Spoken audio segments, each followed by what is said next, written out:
Welcome back, everyone, to the Voodoo Podcast.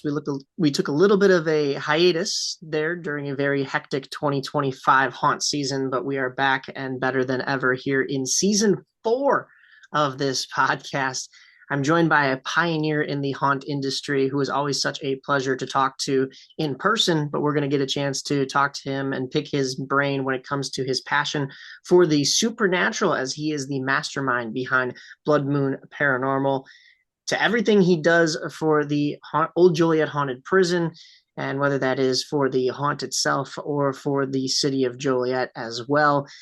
He is also a graduate of the film school out in LA, so we're gonna talk a little bit about that. He's got some similar skills to I don't know, a certain broadcaster. I don't know, to my own horn, but I think his skills are way ahead of what I've got, because movie making is a whole different animal. But I'm pleased to welcome to the Voodoo Podcast Sparky, A.K.A. Zak Wenzel.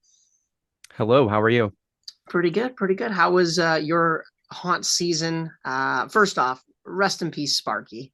Tell us a little bit about your haunt character, Sparky, and why he thought it was a good idea to go up against the warden for a spot that may or may not have even really been up for election in the first place.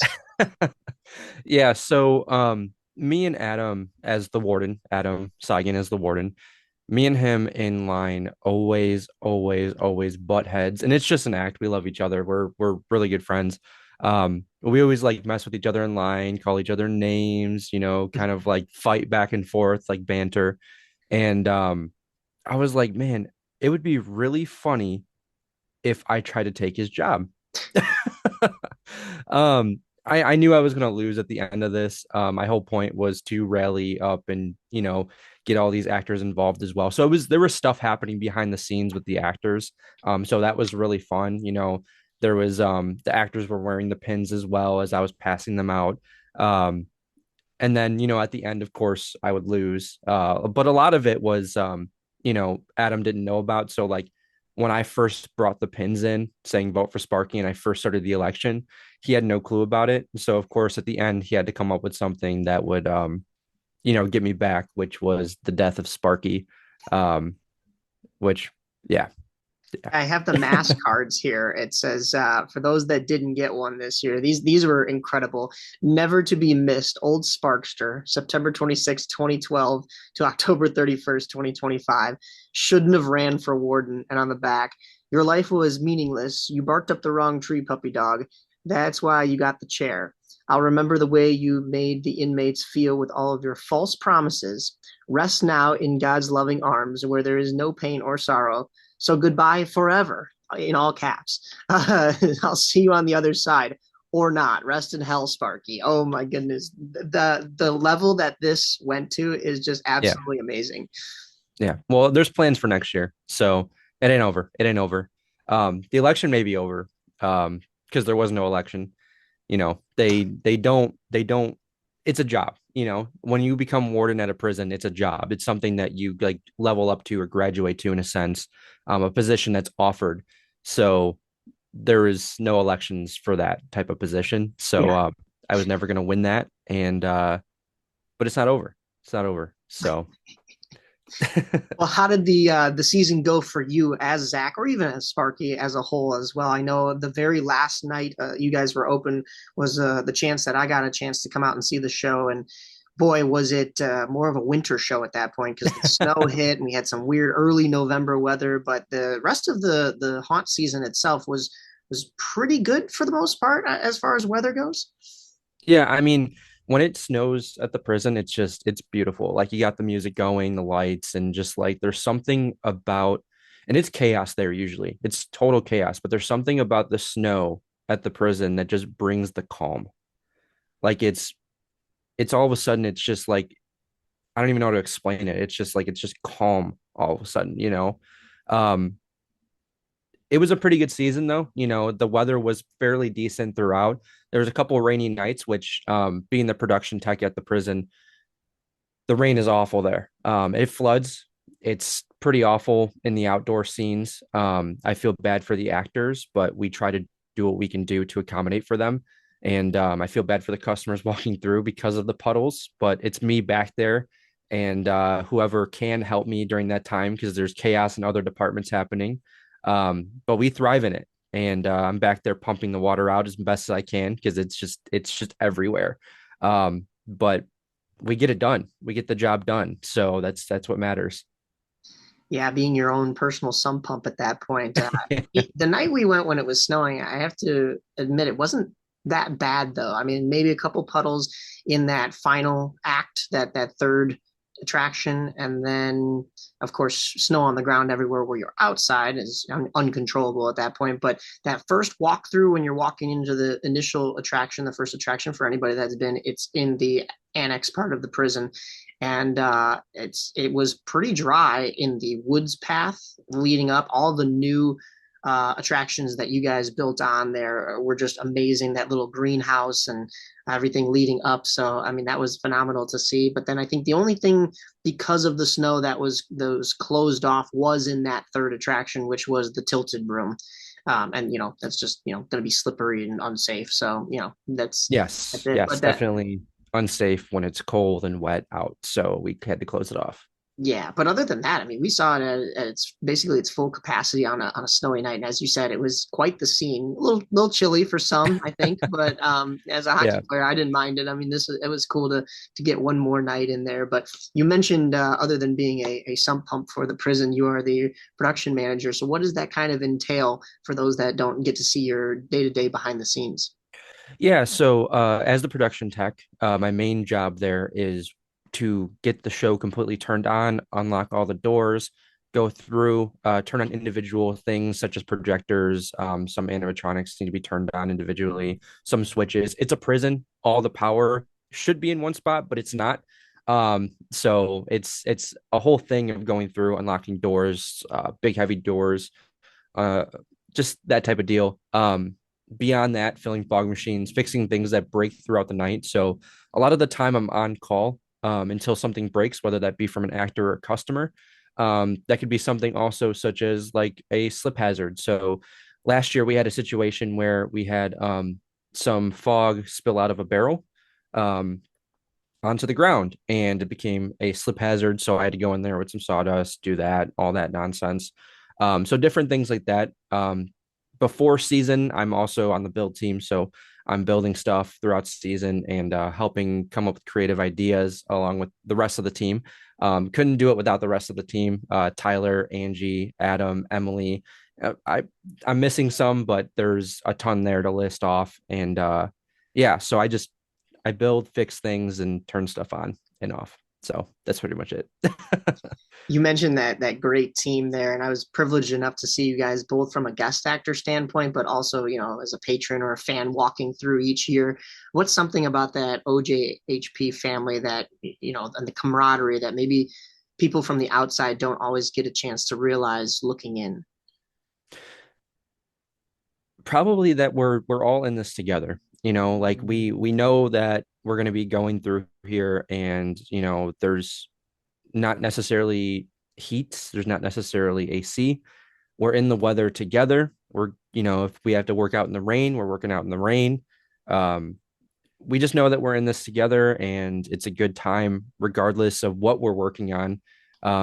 Every team gets frustrated with each other, but I honestly haven't experienced that too much with this team. So that's been really refreshing. And a lot of us, so myself, Emily, Angie, when Jason Chuckles is able to be there and help work with us, and Tyler all came from Evil Intentions, and we were all on the build team at one point together working there. So like getting to work with that team again after years like has been really cool. I mean, we all know how to work with each other, so it's been really, really cool to reconnect and build that bond again with them. So yeah. When we had Tyler on, he called it the kids when he was referring to some of the youth that goes on at the prison. But you talk about that veteran presence, and a lot of you, yes, had time at Evil Intentions as well. I want to go back to the start for you, as I typically do with my guests. When did you kind of know you wanted to get into the haunt industry, and where have you been? Where has that taken you throughout your years? And of course, we'll get to the Blood Moon side of things as well eventually too. Yeah, for sure. We got time. Yeah, yeah. So I've always been into like horror and like, you know, Halloween is my favorite holiday. Like just growing up in general, I just have fond memories of like decorating with my mom and whenever we would decorate, we would go all out. So like we had a full cemetery in the front yard. We would do something in the garage, like create a scene in the garage, and then that would be like our theme for the year. And then like we'd open it up on Halloween and pass out full size candy bars. And I would dress up and like scare the kids somehow that are walking up. So I did that for like a long time, and in like say 2017, I was 17 years old. I was like, oh, I kind of want to try that like at an actual haunted house. Like that'd be cool to work at an actual haunted house. And my friend at the time, at in high school, she was like, "Oh, I work at Statesville," and I'm like, "Okay, cool. So like, what's the process?" She took me there, and I auditioned, and they hired me on. So I worked like I would say probably about half a season just to kind of get a feel for it. Um, and funny enough, they had put me in a spot where the spot was called Sparky. So my first pro haunt, working at a pro haunt for the first time, was where I got the name Sparky from. It was in Ward 7. It was pretty cool. Met a lot of cool people there. Um, Working at Statesville, I just worked there for a year. I just didn't work for me. I just wasn't about it. With the ghost hunting, I had known about Evil Intentions at the Casket Factory because they had those ghost hunts and whatnot. And I was like, I kind of want to work there. So every night I would take the 1 hour drive up to Elgin to work at Evil Intentions. And yeah, I continued Sparky there, even though it was, different character at Statesville technically. I just took the name because I was like, all right, I already kind of been working with this. I kind of want to evolve this a little more. So maximum security was the room I was in at Evil Intentions. And that's kind of where my story begins a little more because I worked there a full season. And after that season was the switch to the newer side of the or the older side of the casket factory. So like the new portion that would be Evil Intentions. We had Right. to tear down the old side and move it to the new side. And I was a part of that teardown team and eventually became part of that build team. And that's kind of when things got a little more serious for me with the haunt industry. So yeah. Yeah, I remember that transition over, and I think we've talked about it with folks here on the podcast. I'm not sure if we talked about it with Tyler or anybody else that we've had from those years, but yeah, I think it was something to do with something structurally with the ceiling on the one side. Maybe there was a bad storm during the off season, and then you guys had to completely switch the show over to the opposite side of the casket factory. And I mean, man, that's in my backyard. I'm in Schaumburg, and that going there all those years, both sides were just incredible, and it was crazy to see the change from one side to the other, but still being Evil Intentions. It wasn't like the show had to be drastically redone. It was still all the same tropes. You're in a different direction. And my favorite part about that building was always the fact that you think you're free, you think you're out, and you get to the gift shop and everything, and there's still another little extra surprise. I think you give it away at this point because it's not there anymore. But the chainsaw would still hit you as you're walking out. You're like, yeah, we got through it. There was the gift shop, the little museum there of all the different artifacts that were found on the ground, and then or within the grounds. And then yeah, you're walking down the stairs and out you go through those double glass doors and that tile. Why does it smell like gasoline over here? That's weird, but yeah. Next thing you know. So, but yes, now you're at Old Joliet. Tyler has told me that there are some tunnel systems in the prison, even on the annex side. I'm not sure if you've gotten a chance to go down and investigate some of those. I know you've done an actual investigation at the prison, but I have not investigated the tunnels, no. but I am aware of them. Yes, they're pretty notorious. They supposedly connect all throughout, like to the main side, back to the annex. I'm not 100% sure. All I know is that they're like a maze down there. So might need some breadcrumbs to try to figure your way back. Because yeah, Get the little string going and yeah, pretty you much. have it taut on the other side. Hey, Run out we'll of be back. string. Run out of string. Yeah. Yeah, That'd be interesting. Now, I'm sure that's not really something you can incorporate into the show, but something that you would definitely want to check out because, as we've mentioned and alluded to, that you're definitely out ghost hunting all the time, and you're that basically the mastermind behind Blood Moon Paranormal. You did Project Limestone, which you're wearing the sweater for, which was on the Old Joliet Haunted Prison. We got a chance to talk to Christine Johnson about a lot of the history. Hopefully, we'll get a chance to talk to her husband Mike as well. But you guys got a chance to sit in at the prison.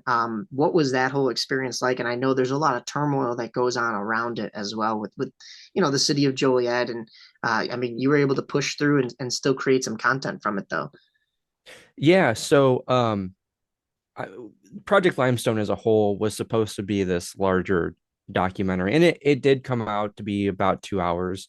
But there was more to it than just two investigations because we create these documentaries that are a lot smaller. So like that's usually just one night at a location, and that's what we post. We post history, all that kind of stuff. But this was supposed to be a further deep dive into the history of the old Joliet prison. And we did do that. We did get Christine Johnson and several other people involved in that to talk about the history of the prison. And she is so knowledgeable. She knows everything about that place. Yeah. The first investigation that we did was on the main side of the prison. That is not run by 13th Floor Entertainment Group. That is a separate organization that runs that. And we did that investigation on the main side. And then for the first time ever, we were able to investigate the women's side or the annex of the old Joliet prison, which is the haunted attraction today. Um, that place, so haunted. The women's side, in my opinion, is more active than the main side, just from experience. But I'm also there more, so like you don't really, it's hard to say because I am on the women's side more than the men's side. Um, but it's crazy how just nature starts to take back. A lot of the older sections of the prison on the women's side are very decrepit and being taken back by nature. Um, we are at some point looking to kind of resecure that to make that usable at some point. I don't know what the company's plan is for that. I can't speak for them. That's all I really know about it. They want to use the full property, which I don't blame them. It's a beautiful property. It's a lot of space. Um, but yeah, so we got access to a lot of areas that the customers don't typically have access to. That includes the solitary confinement cells, B block and A block, and various other areas throughout the prison, such as the old infirmary. Um, it it was really surreal to be able to do that. I mean, we were the first group to be able to investigate that, and got a lot of weird stuff, a lot of weird EVPs, noises, footsteps. I had a very strange experience in there that didn't make the episode because we weren't filming at the time.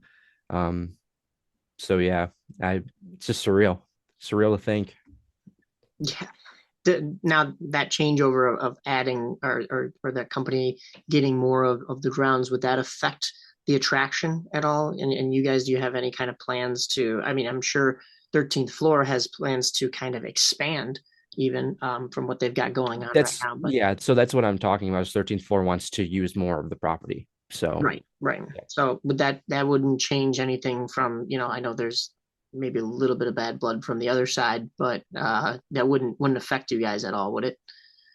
It shouldn't. It shouldn't. I don't know the details. I just know that we want to use more of the property.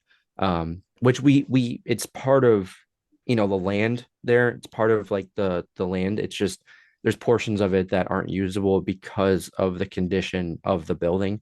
Um, but we just want to resecure that at some point and make it usable. Right. Which rightfully so. Why wouldn't you want to use, 150 plus year old prison to its fullest potential? So yeah. Right, right. Yeah, we talked to Derek Seltzer as well about some of his experiences in that prison. Can you talk a little bit about? I know you said you had the one off camera, but even some of, maybe during the nights that you're acting, or even when you were doing Project Limestone, what were some of those interactions that you had or experiences with the paranormal. Yeah, so I mean, while I'm acting and like when I'm doing stuff, I try not to focus too much on like paranormal stuff just because a lot of that can be perceived as like I could see something, but maybe it's just the lighting or the effects or, whatever's going on around me. There's a lot of moving parts. So like that's honestly, and like I believe the actors when they tell me their stories, when they experience stuff throughout the night, but I also take it with a grain of salt, respectfully, guys. Sorry.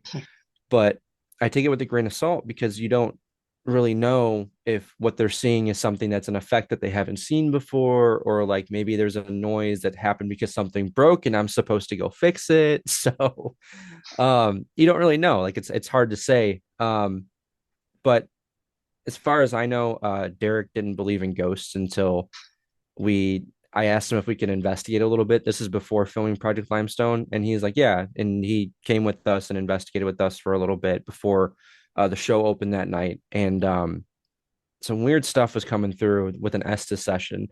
Now, an Estes session is where we take a spirit box, which a spirit box is this device that cycles through radio waves. Spirits are said to be able to communicate through it.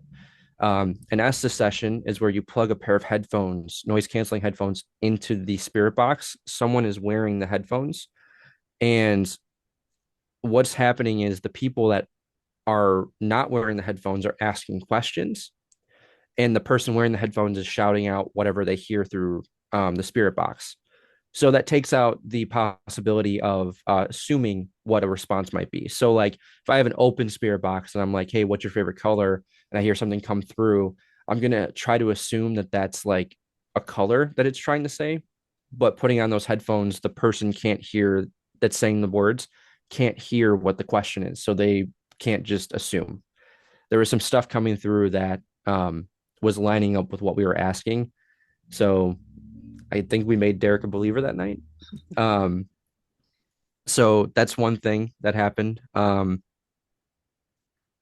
When we were filming for Project Limestone, we were in B block, which is one of the older blocks in the prison that we don't currently use. And I was shooting B-roll, and I was on the lower floor of it. And there's rows of cells on either side. So like I was looking up at the cells, and I looked down, I looked up, looked down, double took because I thought I saw what looked like something crouching down staring at me. It was completely naked, gray skin, bald, kind of no facial features. It was weird. It's very weird. It freaked me out.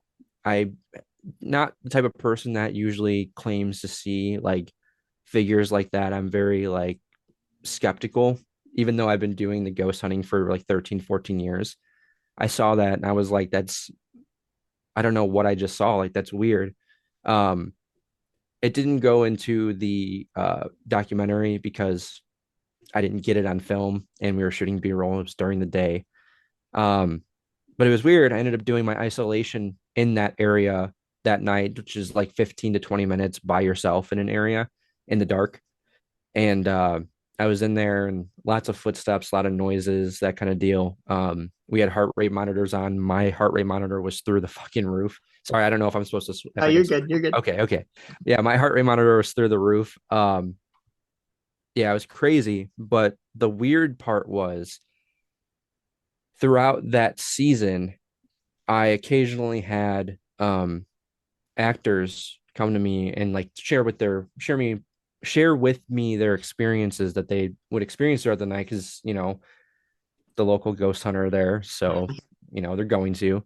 um and there was one thing they kept sharing, and it was a scrawny white/gray figure that they would see. Hmm. And I did not tell that story until like a year later when we were working on releasing the documentary. And throughout that season, I heard it like 3 or 4 times about that figure, and I'm like, that is weird. Like, it's validating, you know what I mean? Yeah. So like, I don't even know. Like, it was so strange. Like, I didn't expect anyone to bring that up to me And even though they were telling me, I was just staying quiet. I'm like, I'm not going to talk about it. Like, I saw what I saw. People are going to come to me and tell me what they see or what they see throughout the night, whatever. And that was one thing that they kept seeing. Now, this past season, haven't heard about it. I No one said anything. Minor stuff like I think I got touched. I have a bruise on my leg that's, came out of nowhere, which you're acting. It's gonna happen. You're gonna get bruises out of nowhere. Yeah. Um, but yeah, a lot of it was very weird. I mean, that place is very active. I've never been hurt while ghost hunting ever. I've had some weird stuff where um weird feelings, but never gotten fully hurt while ghost hunting. So like if you work at the prison and you're watching this, don't worry, you're not gonna get hurt. Don't worry. Yeah, So and this is a professional because you guys, most people in this haunt industry that we talk to travel, including myself to an extent, to see different haunts or to see different conventions and such. You travel to go and experiment with the paranormal at multiple different haunted locations. You're talking about, of course, Project Limestone, and that was the big one, especially here, because not only do you work at the prison, but it is like the one for the Chicagoland area, basically. But you've also released or are releasing a couple of uh, projects for Blood Moon Paranormal. The most recent one looked like a prison in Missouri. That yes, we love was our prisons. We love our yeah, oh yeah, prisons. prisons are gotta be a hot spot for that, especially abandoned ones. But what are some of the ones that you're working on now, or even some of the ones that could be coming soon? Yeah, so we currently I'm so backlogged. I'm Good though, so it's a good problem backlogged. to have. It's a good problem to have until you're backlogged. Yeah. Um, so the current thing we're putting out right now is called Blood Moon X. We're celebrating 10 years of Blood Moon by releasing 4 episodes, three of which we're returning to three locations that we did classified investigations on. A classified investigation is where I select where we're going and the rest of the crew has no clue. So they're just getting in the car with me and I'm taking them somewhere and we're going to do an investigation. So the first three are three that we're returning to that we did that at. And the fourth one is a new classified investigation at a location that we're not revealing until a week or two before the episode comes out. So Okay. yeah. Interesting. All right. Well, the ones that you have done so far, this Missouri one, and even I think was there another one that you posted recently? I'm drawing a blank, um, but what were some of your, and not to give it away because people will have to watch along and see what were some of your encounters or experiences that you were excited about, or even just some of the fun stories that you could tell from your trips to these places with that team. Like recent trips or like just in general? Just in general. I mean, maybe even some of the best ones because you've been all over the place. I mean, how far are you traveling for some of these? I mean, we're talking. I've seen the Missouris, the Ohio's, and such. You're going like almost completely across the country, right? Yeah, I mean, the furthest we've gone is to Rhode Island for the Conjuring house. Okay. So the actual house that inspired the Conjuring movies. Um, we've gone to Pennsylvania, West Virginia. We've a lot of things like Iowa and East is what Right. we've usually been hitting. Just because there's so much on the East Coast and like so many iconic places like you know uh, West Virginia Penitentiary is one of them. Trans Allegheny Lunatic Asylum, Penhurst Asylum. Like, there's so many iconic locations out east that's mainly where we've been focusing. I'd like to go out west at some point, but it's a bit more of a drive and few and far in between with the locations. Just because there's so much land out there. Um, but it's always fun to travel with the crew. We make our stops. We have fun. We have a good time with it. Sometimes we play games in the car. Um, Sometimes, everyone's sleeping in the car. Just depends on the day, how the trip is going, how long the trip is, but it's always a good time. I always have a good time with everyone. Um, we've rented an RV a couple times. made our trips in an RV, which I want to buy one so badly at some point because like going on a trip in an RV is it's so much fun. So yeah. That's awesome. Yeah, a lot of your Blood Moon crew is crossover with the prison crew itself, namely Emily, who is your girlfriend, who plays Cheese at the prison. For those Yep. that don't know, what's it like having the companionship there, and for you guys to be able to pair off of each other, not only haunt acting but also with Blood Moon? Yeah, so I mean, we get along really well. She really grounds me with a lot of things. Like I'm overthinking stuff. She'll tell me what she kind of thinks would be a good idea for something, whether it's Blood Moon or for the prison. She really grounds me with a lot of things. And when we are in those environments, we keep it very professional. Like there's some people that don't even think that we're in a relationship at the prison. And I'm like, no, no, we've been dating for like 6 years. Like, no, no, we've been together for a while. Sorry. But no, it's really cool. It's really cool that I get to share these experiences with her. And she's on every single investigation. I kind of told her that is necessary and a must. She hasn't missed a single one since she started in the crew. Um, but I met her at Evil Intentions. I met her while acting there, so we were in the same scene together. Um, which I don't usually condone dating like at the same haunt. The thing is like it worked after season, so like I I tried to avoid like relationships during season because they always go bad. You always watch them go bad by the end of season. I always see it happen. So like it worked after season, and obviously it's worked for 6 years during and after season. So um yeah, it's nice. It's really awesome that that connection that we have. So We don't really get a whole lot of that because we're a home haunt, so yeah. there's not really a whole lot of inner dating going on. But I hope yeah, not. I hope not. I went around to guest act with you guys at Old Joliet and State, well, Hell's Gate, Zombie Army, and then Disturbia, Basement of the Dead. Like pretty much everywhere I could go in that 2024. Hopefully in 2026 I can hit more locations and crazy make my crazy schedule even crazier. But I did hear some of the horror stories. They're like, "You're so lucky you don't have haunt drama and stuff like that." And I was like, "Yeah, I know, because running a home haunt is stressful as it is." So, Yeah, which yeah, like at the prison, they're really good about it. Like they nip it in the butt really quickly, which I am like so grateful for because like other haunts that I've worked for, like even haunts that I've like guest acted for like 1 or 2 nights, like see so much drama in that short period of time and I'm like that's crazy. I'm going to act here for a night and I'm going to go home. So like at the prison like they really do nip it in the butt pretty quick, which I'm really thankful for. We just have great leadership between Angie and Tyler, like great leadership there. And yeah, it's awesome. and we've seen the success stories, whether it's yourself and Emily or Alex and Tyler, who of course we've had on the podcast as the couples episode, but they're at different haunts, so it's a little different than interdating within the actual same haunt itself. But yeah, I mean, you got to be careful out there, I Yeah, guess. definitely, So definitely. Just make sure it works after season two. Just make sure it works right. after season. Was Emily skeptical as well when it came to paranormal activity, or was she fully on board as soon as you jumped into Blood Moon with her?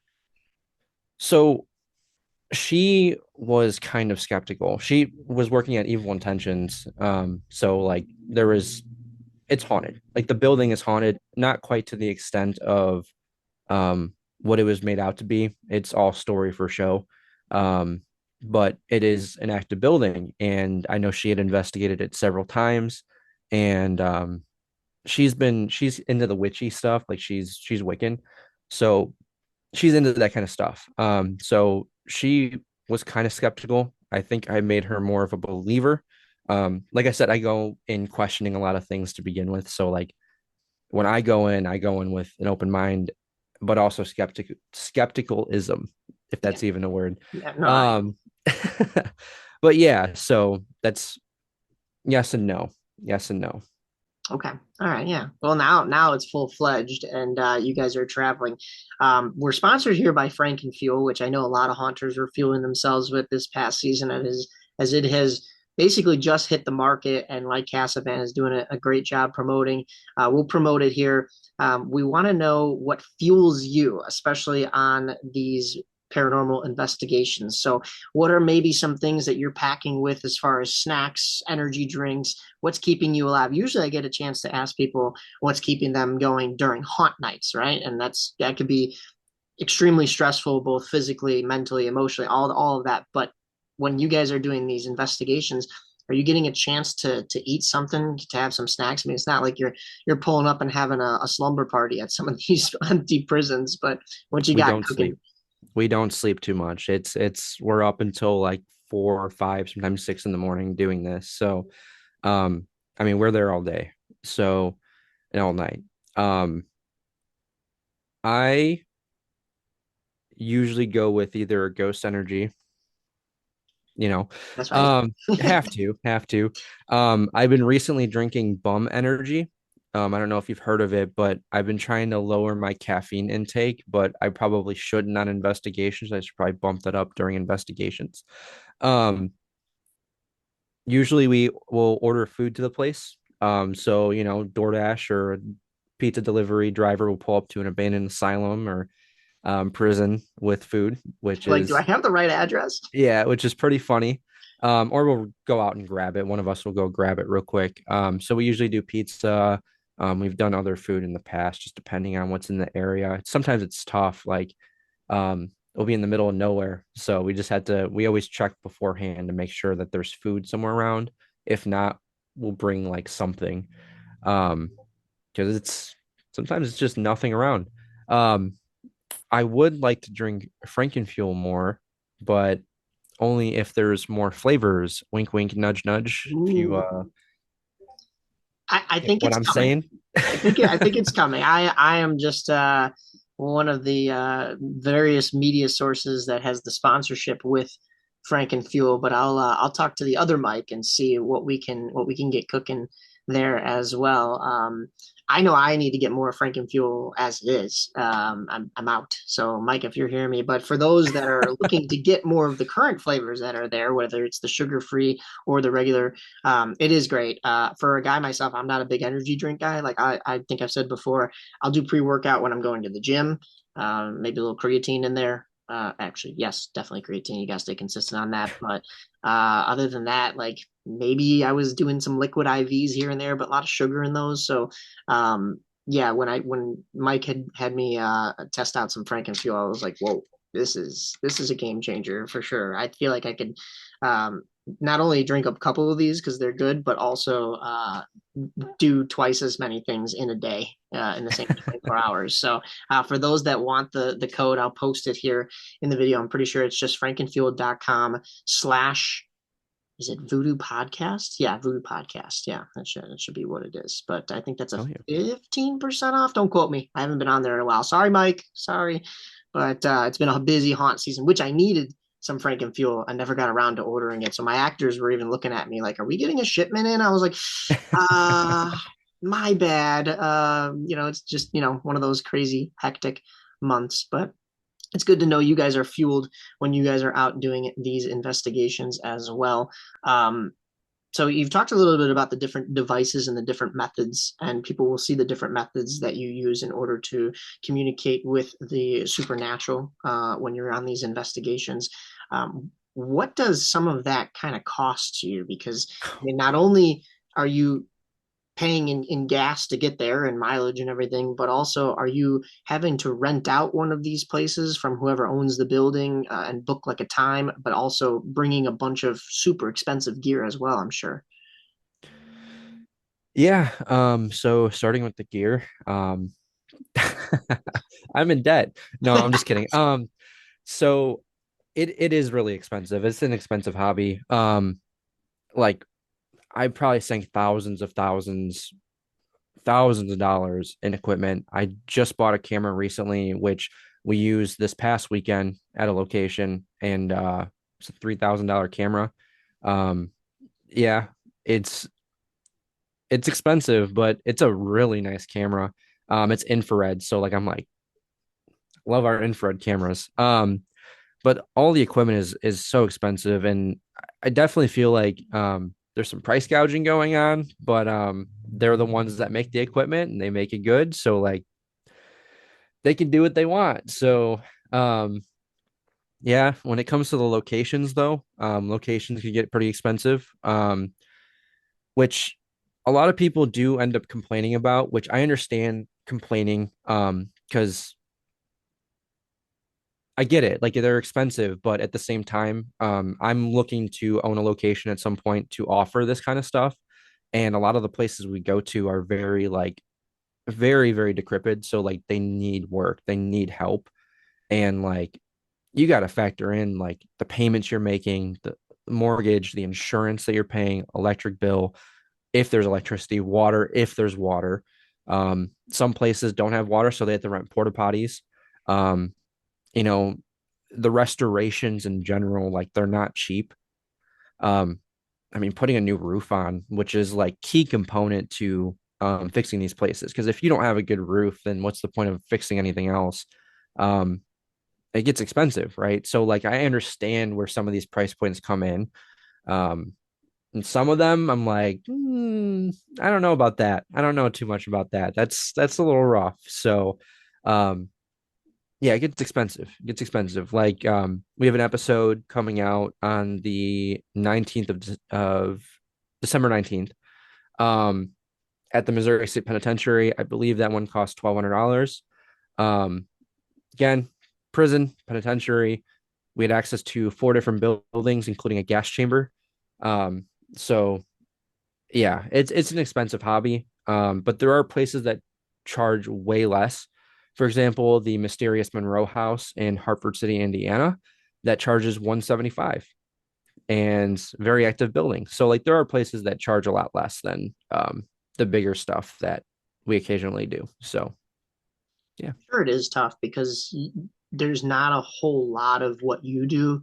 I mean, you'll see paranormal teams here and there, but you get first of all, you got to have a brave crew to do it, right? And second of all, you have to have the equipment to do it, which is already expensive there. So you'll see these shows on TV, but even groups like yourself, maybe a couple ragtag groups here and there. I'm sure you probably know a lot more about that community than I do as far as how big it gets, but I'm sure it's not as often as you might think that people come along and want to rent the building for that matter. So they got to pay, like you said, they got to pay the bills somehow, right? So, it just depends on location and what they're probably spending on, like you said, rent to keep that place or just even own the land over the years and utilities if there are those like you were mentioning. So that's why like a place like Indiana, I'm sure can be a little bit cheaper if it's a is it a smaller place, that 175, or is it and it's just more Um, active?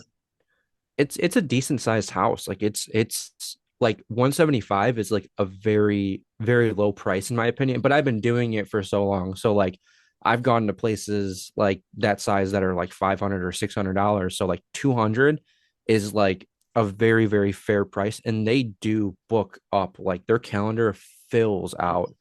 So with it being a cheap location and like very active, it's very active in there. They claim there's demons in there. I don't believe in demons too much. So um yeah, it's very active, very cheap, very cool location. But yeah, the community is actually like pretty big. It's not everyone does the YouTube stuff. A lot of people actually just do it and don't film anything. Or they do it and they live stream. So there's a lot of people in the community that I think surprises people when they see how big it is. Um, and that's where I think it also becomes tough because like I've been trying to get a location for myself for probably like 2 years now, and it's just been tough because like local governments don't really understand that trying to get a business license in that type of environment where they don't understand the business. But there's and I hate to say it, there's money to be made, but there's also history to be saved. So like it's it's a tough thing to be in because like, you know, you're spending a lot of stuff out of pocket, hoping to make that money back or use that money to put into the building itself. So, um, but yeah, it's a lot bigger than people think. Sorry, I keep going off on tangents. I feel like I No, have no, ADHD today. no, that's fine. I mean, there's a lot of tangents to go off on with this stuff, and for Yeah. somebody like me that isn't around it and doesn't well, yeah, I guess doesn't understand it to that definitely not to that extent, but I can see it from the outside. But I like how you said there's not only money to be made, but history to be saved, and that really was shown in Project Limestone specifically to go back to that. But you mentioned people do live streams. I think with you doing it as YouTube and with the film skills that you have, it really kind of enhances the experience that the viewers can get because it's not like you could take the whole country with you when you're going on these things. It's your team and stuff like that. So everybody kind of gets to see the experience that you guys had in its fullest, and it speaks to it when you have almost 11,000 followers on your YouTube channel for that kind of stuff. So people are tuned in. You mentioned that you have a couple good ones in the works coming up, that Missouri one, and then also a couple other surprise ones. But bringing it back to kind of full circle to Project Limestone, you were talking about preserving history and something that was added to. I mean, this goes back to also you saying, here I am going on tangents. This goes back to you also saying like that sometimes the cities don't understand what's going on. It's already hard enough in the haunt industry when you tell people, oh yeah, there's Christmas haunts, right? Or oh yeah, there's like St. Patrick's Day haunts or Valentine's Day haunts or stuff like that, and everybody's like, what? And the people outside don't understand it. Even sometimes the cities themselves. We saw Adam, Brandon Seigan, and the Nightmare Haunted House, Michael Peters, and them did a collab Christmas haunt last year, 2024, and the city came down and almost, I mean, weeks before it was, I mean, Adam had his whole front lawn decorated still, so they came by and they were like, what is going on here? Halloween's over, all that kind of stuff. So there's definitely a lot of pushback in even just the haunt world, but in this paranormal world as well. But there was different pushback when it came to Project Limestone, and it had to do with preserving the history, like you said.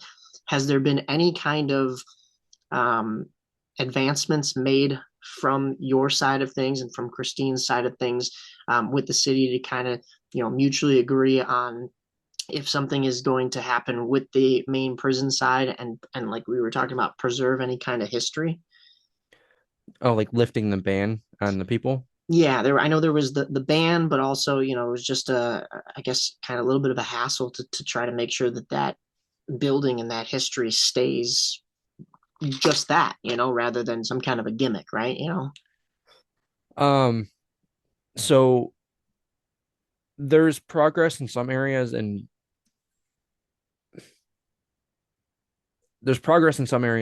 no progress in others. I cannot really go too deep into it. Yeah, it's been a thing. It's a heartbreaking thing, and I wish that this could simply just be over and fixed already. Um, I'm personally not banned from the main side. Christine and several others are, but I refuse to go to the main side until they are unbanned. I don't have a ban on me, but I refuse to. I couldn't go over there right minded and be like, I'm in here right now, but they can't. Like I just can't do it, and I don't understand what the problem is that they can't just lift the ban. They're not asking to work again at the main side of the prison. They're just asking to be able to visit it. And I don't understand what the issue is that they won't let them do that. And the Joliet Area Historical Museum, they want Project Limestone to be forgotten about, mainly because of that Act 3 at the end. They don't want people talking about it. People are still talking about it.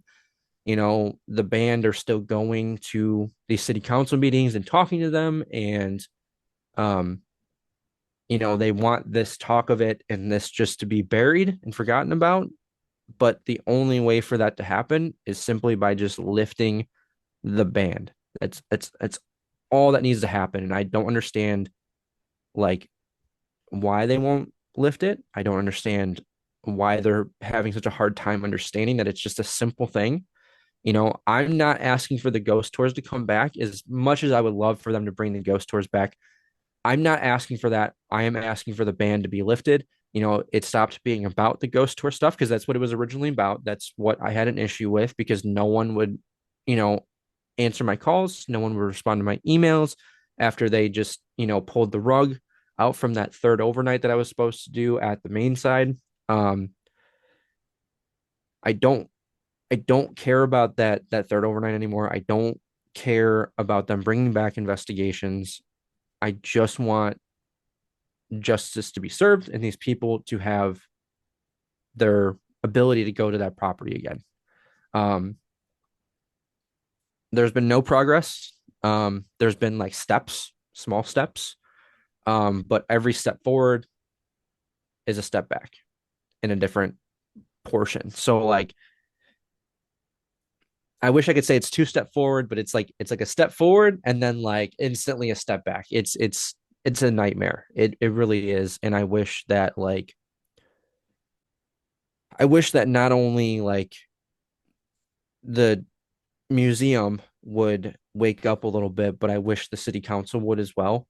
Um, it's just very unfortunate, and I wish that things were different. I wish that I could just talk to these people like straight on, but like it's impossible to reach anyone. If you want to talk to the mayor, like you have to jump through hoops. If you want to talk to like the board of directors for the museum, to jump through hoops. Even if that, it's tough, man. Like I don't mean to like rant and like go on and on about this. It's just been a whole situation, and I'm over it. I just want things to be fixed and good to go again because it's like mentally exhausting, like everything. And I have so many other things going on, and it's just like having this like still dwelling over like this cloud, you know, sucks. No, I get that, and I really understood it when Christine broke it down, and yeah, I understand. There's of course things that can't be talked about here on a public platform, otherwise you'll get a cease and desist. I'm not too worried about my cease and desist. I'm after this podcast, I dare you. But like, I mean, for them to have made you guys jump through all these hoops for something, we were kind of touching upon this with Christine, and I think it's something to outsiders seems so trivial because it's like, oh, it's just a prison, right? But to Mike and Christine and a lot of you guys, it was like a second home, and it was somewhere that they devoted a lot of their time.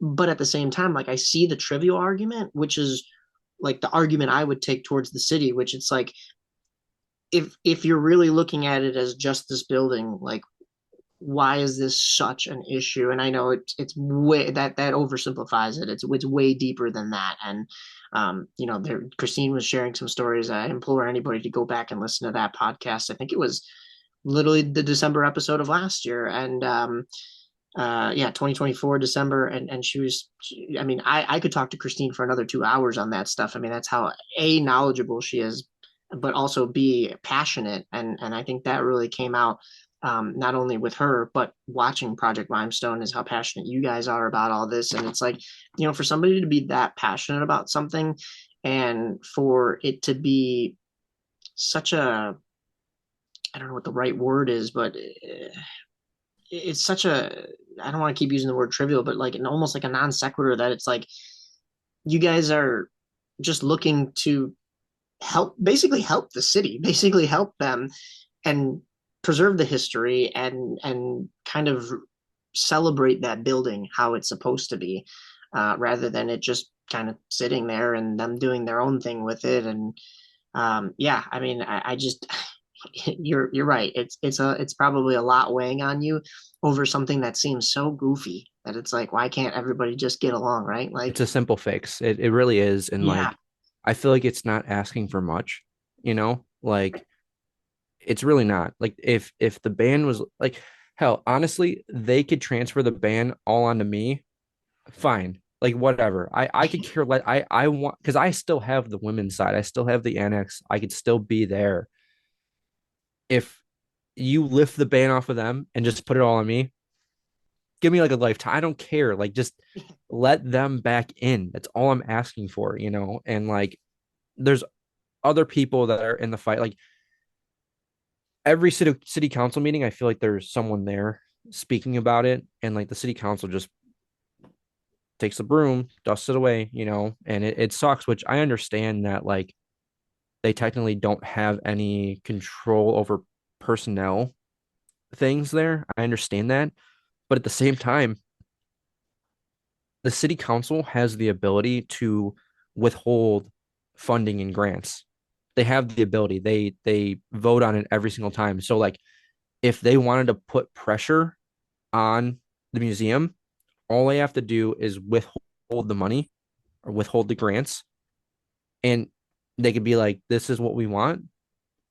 The museum will almost certainly do that Yeah. because they need that money. Like they're nonprofit. So like they need the money from the city, which yeah, Yeah. they don't have to be a nonprofit.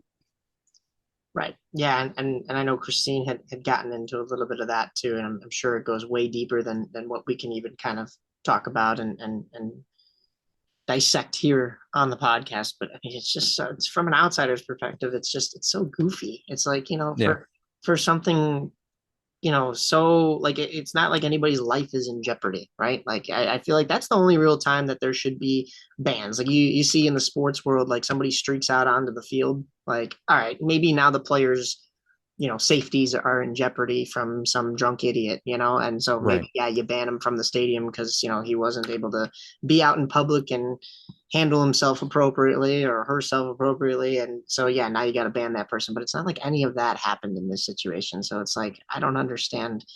We may never understand, right? So, but I mean, it is goofy. But I talked about how you set up that Project Limestone as and you were talking a little bit about it as not just your typical video on Blood Moon. It was more of I don't want to say documentary but I mean, in a way, kind of a documentary. I mean, you had all the outros from everybody who has either worked there or worked with 13th Floor, and then the little third act that you were talking about there that kind of ruffled some feathers in a good way. But a lot of that has to do with your filmmaking skills. You are an alumni of the LA Film School. It looks like. So tell me a little bit yes. about your experiences there, and what has that given you with not only Blood Moon but just in general. Yeah, so Project Limestone, I'm proud of it, but I'm not fully proud of it, if that makes sense. I wasn't finished with film school when we filmed it. Well, started filming it. So like I finished a month or two after we stopped. No, I'm trying to think. When did I graduate? I can't remember. Whatever. I wasn't finished with film school when I was making Project Limestone, so I'm not like not super thrilled with certain things at how it came out. But film school, like I never thought that I would go to film school. Like, in high school, they're always like, you need to select your career and select this and select that. I'm just like, I don't know what I want to do. Like, I really liked history and I really liked like physics, like the two things that are ghost hunting combined. I'm like, those are the two things that I like. Um, and I was like, when I started at EI, he brought me on because he knew that I did like the film stuff. Like I made these paranormal videos. I was brought on to do some of the promo videos for Evil Intentions, and that's where my passion started to kind of evolve a lot more into just not just these YouTube videos or small mini documentaries, but it evolved into more fictional work too. And in doing that, I saw myself growing, but I also saw myself kind of growing at a slower pace than I wanted to. So when I was doing these promo videos, I'm like, what if I just went to film school? So I started looking online for different options, and I came across the Los Angeles Film School, which had online courses, and it was flexible online courses. So that worked perfect for me because I was not going to be quitting my day job for this. I work in real estate, and like I like this job a lot. It pays very well and it funds a lot of the ghost hunting that I do, helps fund that. So it's not going to be quitting my job to do, schooling. So this flexible schedule for this online schooling was like perfect.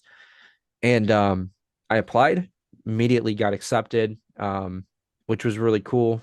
And I started working on that. And, you know, 6 months in, they send you the first package of your your supplies because they send you everything you need as part of tuition. And some cool stuff in there, nothing too crazy. And then a year in, they finally send you your camera stuff. And when I say that there was 50 packages at my front door, I mean there was 50 packages at my front door with camera stuff in it. I'm like, I like got home. I'm like, I can't. How am I supposed to get in? like, like there is so much stuff there. And I like couldn't believe it. I'm like, this was like probably a whole like UPS truck full of stuff. Insane. They taught us the different ropes with that stuff. I was in there for 3.5, 4 years or something like that. Graduated with a bachelor's in digital filmmaking. So, I try to stay humble about that. I don't flex it too much unless, yeah, yeah, no, I don't try not to.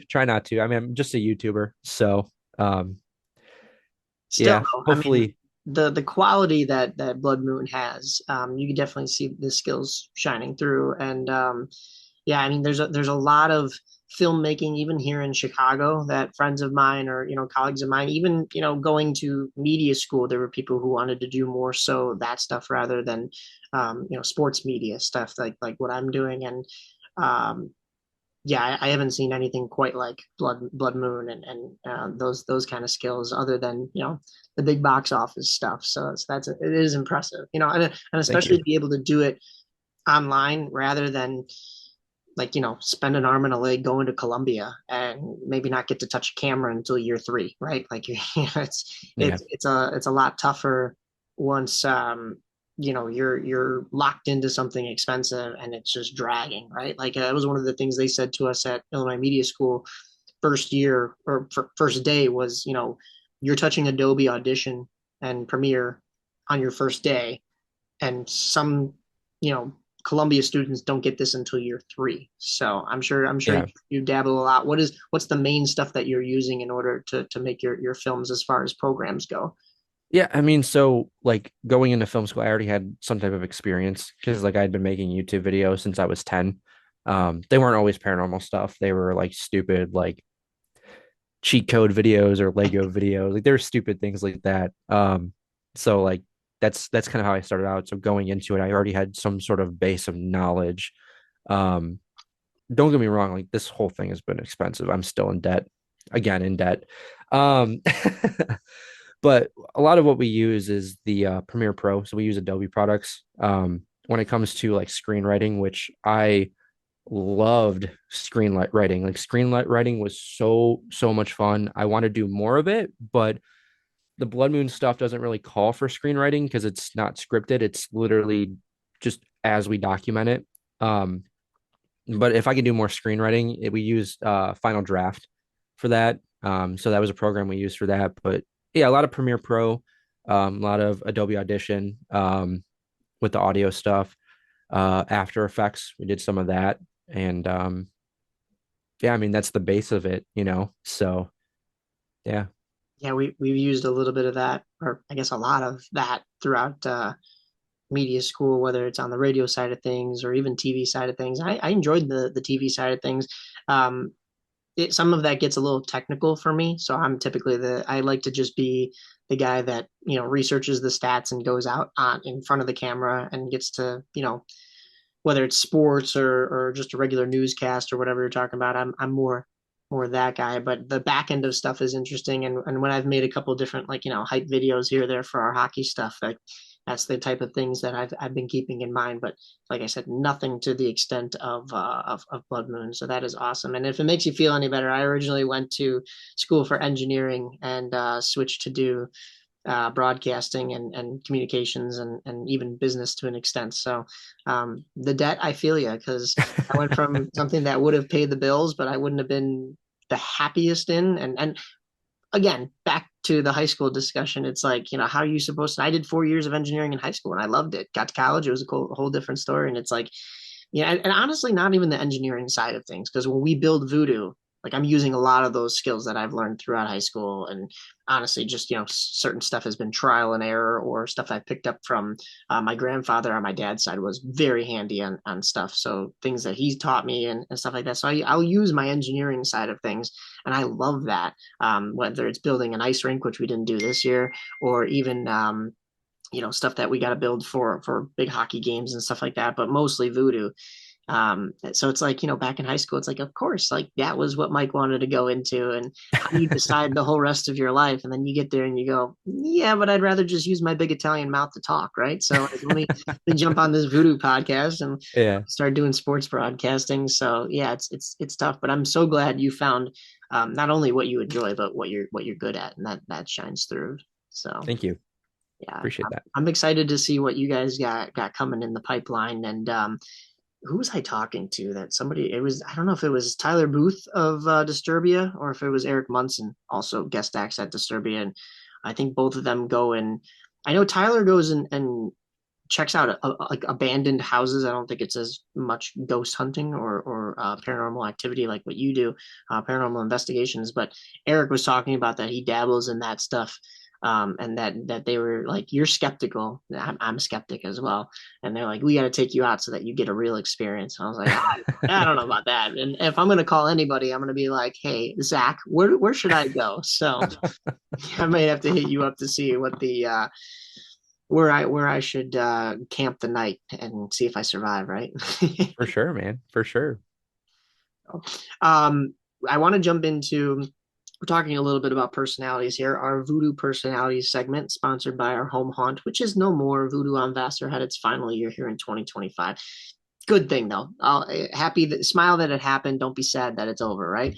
But yeah, so this is where we kind of dive into some of your personality stuff outside of the haunt world. But for you, it's outside of the haunt world and even um, paranormal investigations. What would we find you doing if you weren't doing any of that? I know that probably consumes enough of your time, film school as well. But what's some things that you're passionate about, hobby wise, that you get a chance to take a deep breath and go enjoy? Um, that's tough because like I do spend a lot of my time like working. Like I have my day job. I work for a title company. Um, Whenever we're ready to start building at the prison, I'm sometimes doing that. When I'm not doing that, I'm editing videos. Um, that's a lot of my time. I do enjoy playing video games whenever I can find time to. Recently, what I've been doing is it's called the Pomodoro method. You ever hear of that? It sounds familiar, but I'm not super familiar. So what that is 25 minutes of work, 5 minute break, 25 minutes of work, 5 minute break, 25 minutes of work, 25-minute break, and then you repeat that. Oh, So what I've been doing is like I'll edit and then like take a 5 minute break to like play a video game or something like that, and then go back to editing 5 minute. So like that's what I've been doing. Um, so I guess you could say that's kind of my free time in a sense. Video games, I love watching movies and like different shows and stuff like that. I'm a huge DC fan, okay, like DC like comics. yeah. So like I've been, you know, watching a lot of that. Whenever the new stuff comes out. Supergirl trailer today was cool. Oh, So I haven't seen that it released today. That was pretty cool. Lobo, big fan. I don't know if you're familiar with comic book stuff, but to an extent. Yeah, I'm more on yeah. the Marvel side of things, but my Okay. favorite hero of all time is Batman. So that's Yes. easy. Yep. So I wish they could do something a little bit more streamlined with that. Of course, the Dark Knight trilogy was phenomenal, some of the Yeah. best cinema ever. Did you Uh, like Robert Pattinson? I did. It's Hell just yeah. after you've done a million Batmans and even Batfleck and the Snyderverse and stuff like that, Yeah. it's like, can we get all this on the same page here for a little bit? And I think that's what's coming. I really enjoyed. I'm sure you said you're catching up on a lot of DC. Peacemaker was the most recent one. Season two Yes. came So out. good. That So was that good. was really good. Both seasons, but season two most recently. Yeah. But yeah, are you a big Stranger Things guy like the rest of this haunt world?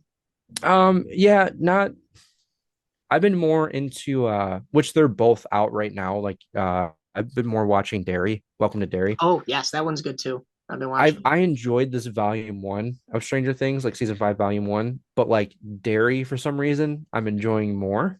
Okay. Maybe it's because the full season of Stranger Things isn't out yet, but like I don't know. Like I'm kind of liking Welcome to Derry a little better. So I yeah, agree, especially after everybody said chapter two flopped. I yeah, actually just went back and watched it for the first time, and I didn't think it was the biggest flop. I felt like, of course, with the way that the story is written by Stephen King, that that time jump really it limited them with things that they could do. I thought the acting was fine. I think the casting still was great.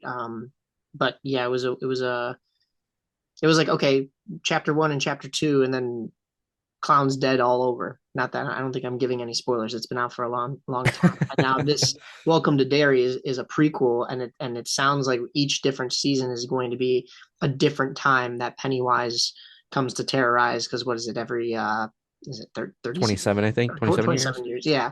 So this is going to be such a cool jump to each of the I guess what should have been the chapters, right? Instead of actually the first movie in chapter two. So Yeah, which from my understanding, like they're basing this off of like the prologue for the book. okay, So like they're talking about the different events that happen. So like this one in this first season is about the black spot right. event, and then like it'll go back to like the something massacre, and then go back to some other event that happened, which I'm really excited for. Like that sounds awesome. This season, like I enjoyed it chapter two.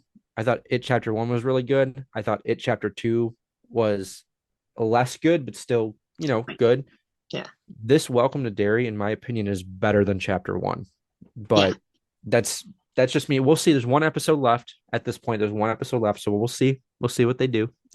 Yeah. Yeah. I'm actually an episode behind, but I've already seen like a spoiler of like what happened in this most recent episode. And I'm like, I can't It's believe I such a good episode. The best yeah. episode. It is the best. Knowing the spoiler that I know, I'm like, damn, I can't believe I spoiled it before I watched it, but I'm still gonna go and watch it. But yeah, as far as Stranger Things, the when Volume Two comes out, I'm already looking at the run times of the episodes, and I'm like, these are all movies, so I'm Yeah. prepared to lose a lot of sleep here. Like, so that's incredible. But yeah, no, as Derry goes on, I'm interested to see where that goes, and it's such a unique. I mean, everything Stephen King, I've enjoyed. I mean, Yeah. that's why he's Stephen King, right? But It's a uh, weird guy, but he writes some good stuff.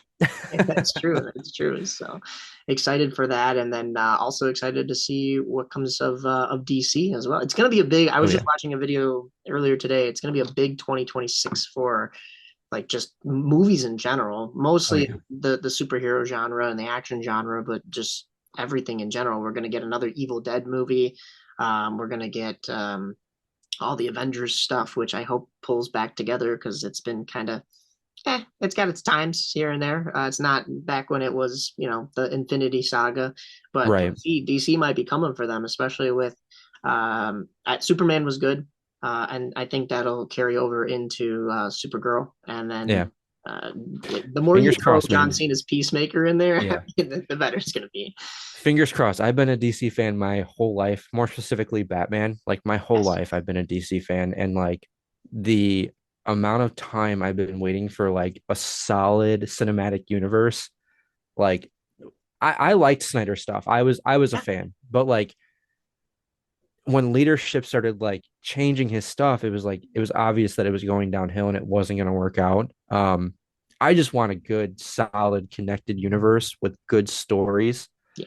and that looks like what it's going to, but we'll see how it goes. But yeah, I just love that brand so much. I don't know, the characters in them, the villains especially. The villains are just so good. So Yeah.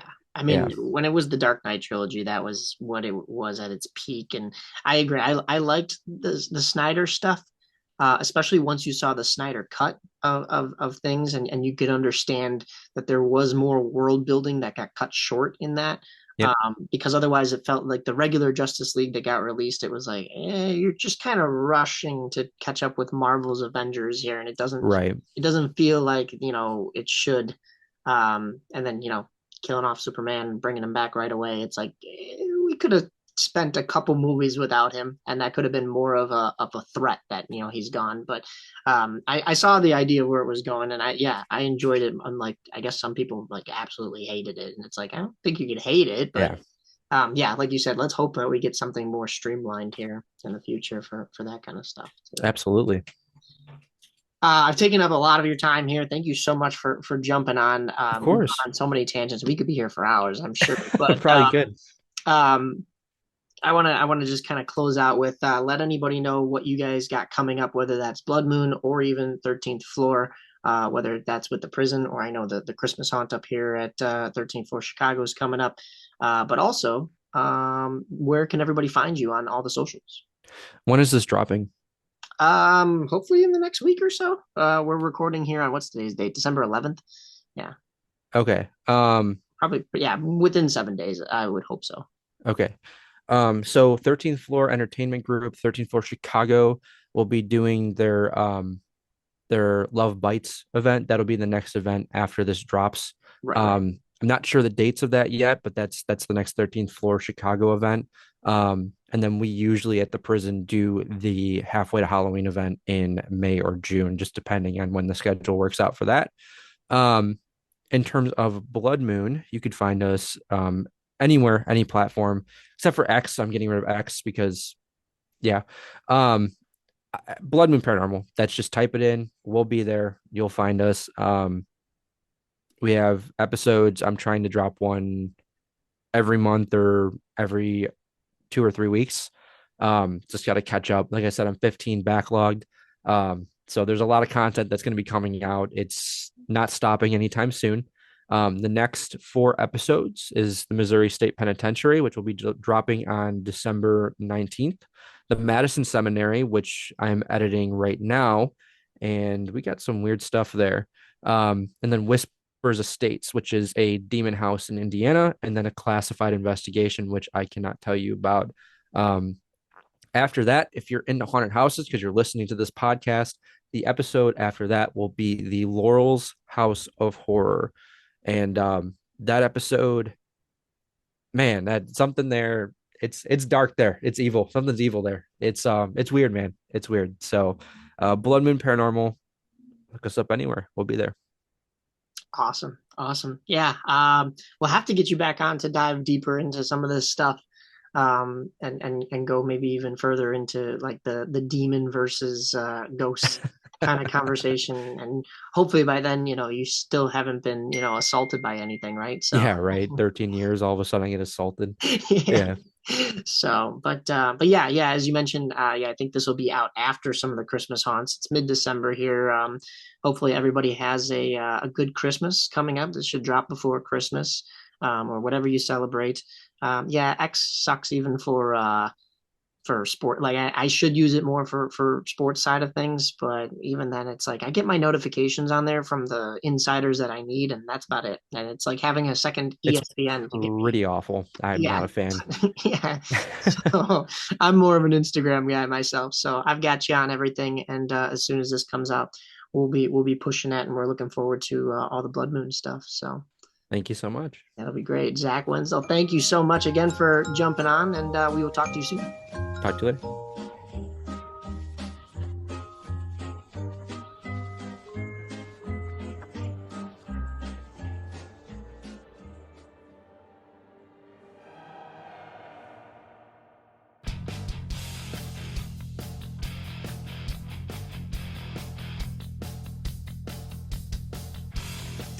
Right back in here on the Voodoo Podcast, and I am joined by yet another inmate from the Old Joliet Haunted Prison. You will find this energetic and talented soul roaming the grounds of the prison during the season, but also venturing to 13th Floor Chicago during the off-season events, and even to Indianapolis to join the drum corps. Please welcome to the Voodoo Podcast, Megatron, A.K.A. Megan McIntyre. Hey y'all. How Hey. are you? I see you have a friend already starting off Yes, with you. like that bug. Bug, all right. What It's kind of just cat is that? I don't know. It's a crazy orange one. I don't know my cat breeds. I'm more of a dog person, but friends of mine just got like a 3-week-old cat, and it is so itty bitty and tiny. But Mm, you know, you gotta have a little companion. Maybe I need to get a cat now, right? Like, I love cats. So I've had them like my whole life. But yeah, I've had kittens too. I mean, she came from my mom's house. So I've had her since she was like born. oh wow, okay, all right. So she was probably a little fur ball as well at the start. Look at her, she's so curious. Well, you just wrapped up Krampus at 13th floor Chicago. How was that experience for you? Krampus was the best. Honestly, I had such a great off-season event there. I I was like driving home one night and I was like, I just realized I haven't worked there in 10 months. Like I haven't been at 13th since Love Bite. So it was really, really lovely just to be back with my 13th homies and just like acting in one of their scenes. I love their scenes. I was in one of their new scenes, so that was really fun. It was like a tool shed scene and it was just a bunch of like human body parts and skin and everything. So yeah, it was wonderful. And then I I think worked a we pup too, which was always such a fun time.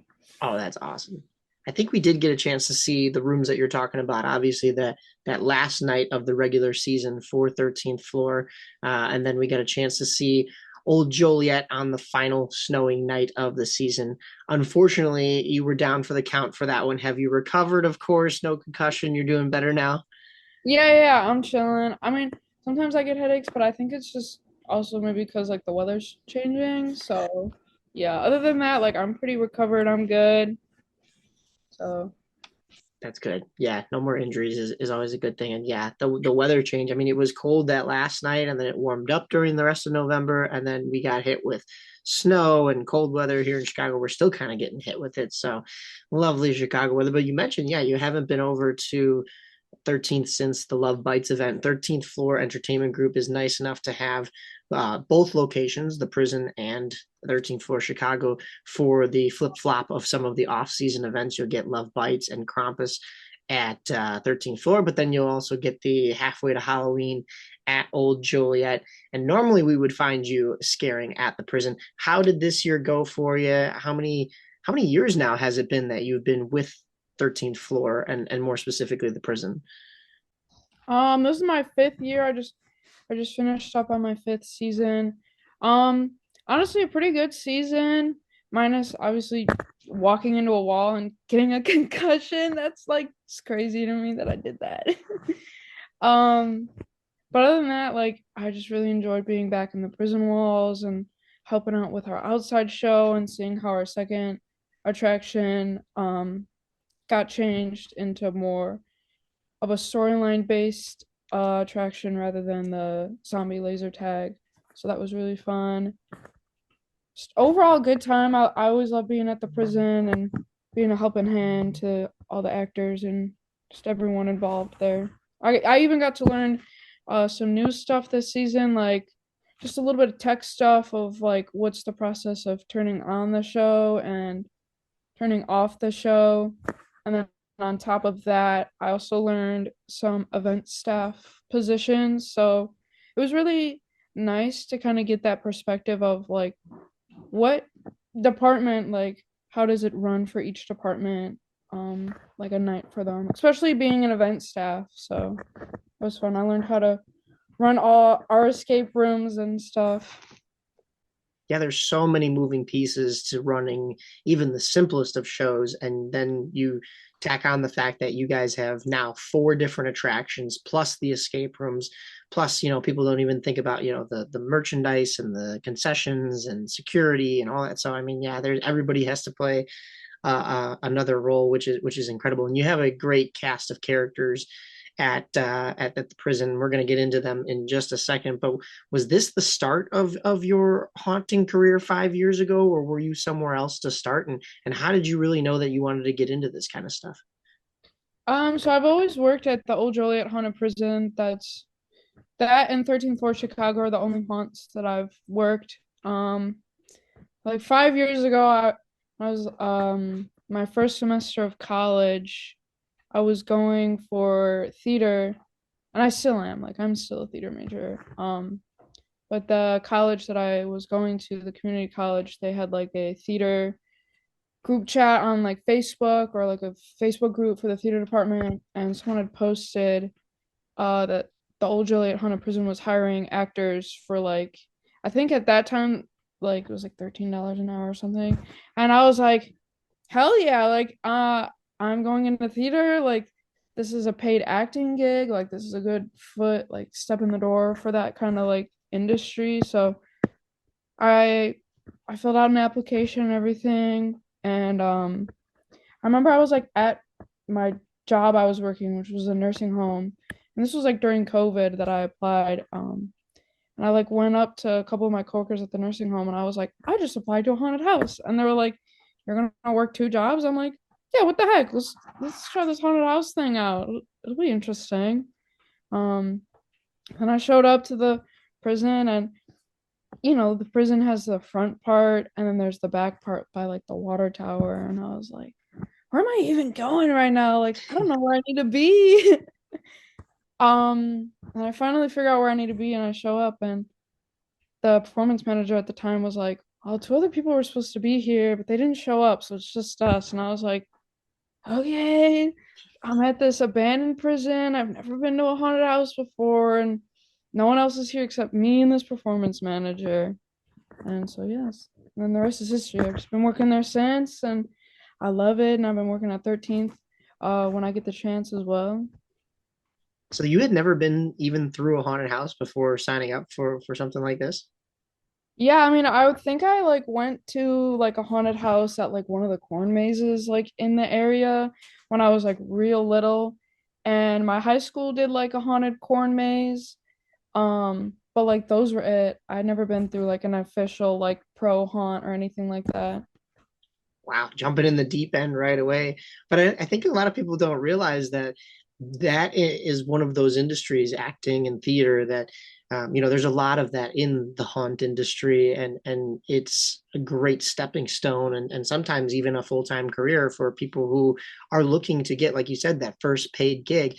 For myself, for broadcasting, you're gonna do a lot of free internshiping before you even really get like a paid gig beforehand, and sometimes it's quite the grind. So to have that kind of an ad for you right off the bat, and be able to capitalize on it, even if it is a side job or a part-time job, is something huge. And trust me, many a times, even myself guest acting, you get the day job, and you're talking to the boss like, hey, can I get out at 4 today rather than 5, because I need to be at, whichever, for you it's Old Joliet, but I need to be here by such and such time to get into character and stuff like that. So yeah, you're burning both ends of the candle, basically working a day job and an evening job. And I gotta imagine it is tiresome by the end of the day, right?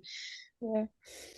Yeah, I mean, you got to do what you got to do. Like, I remember I would work at the nursing home and like literally be changing at the end of my shift into like my all blacks and like going to the prison. And I would like post on my Snapchat and be like, nursing home by day, haunted house by night. I thought it was so silly that I like did that. The duality of a superhero. Hopefully you weren't scaring any of the old folks, because they're like, oh no, what is she doing? Oh my goodness.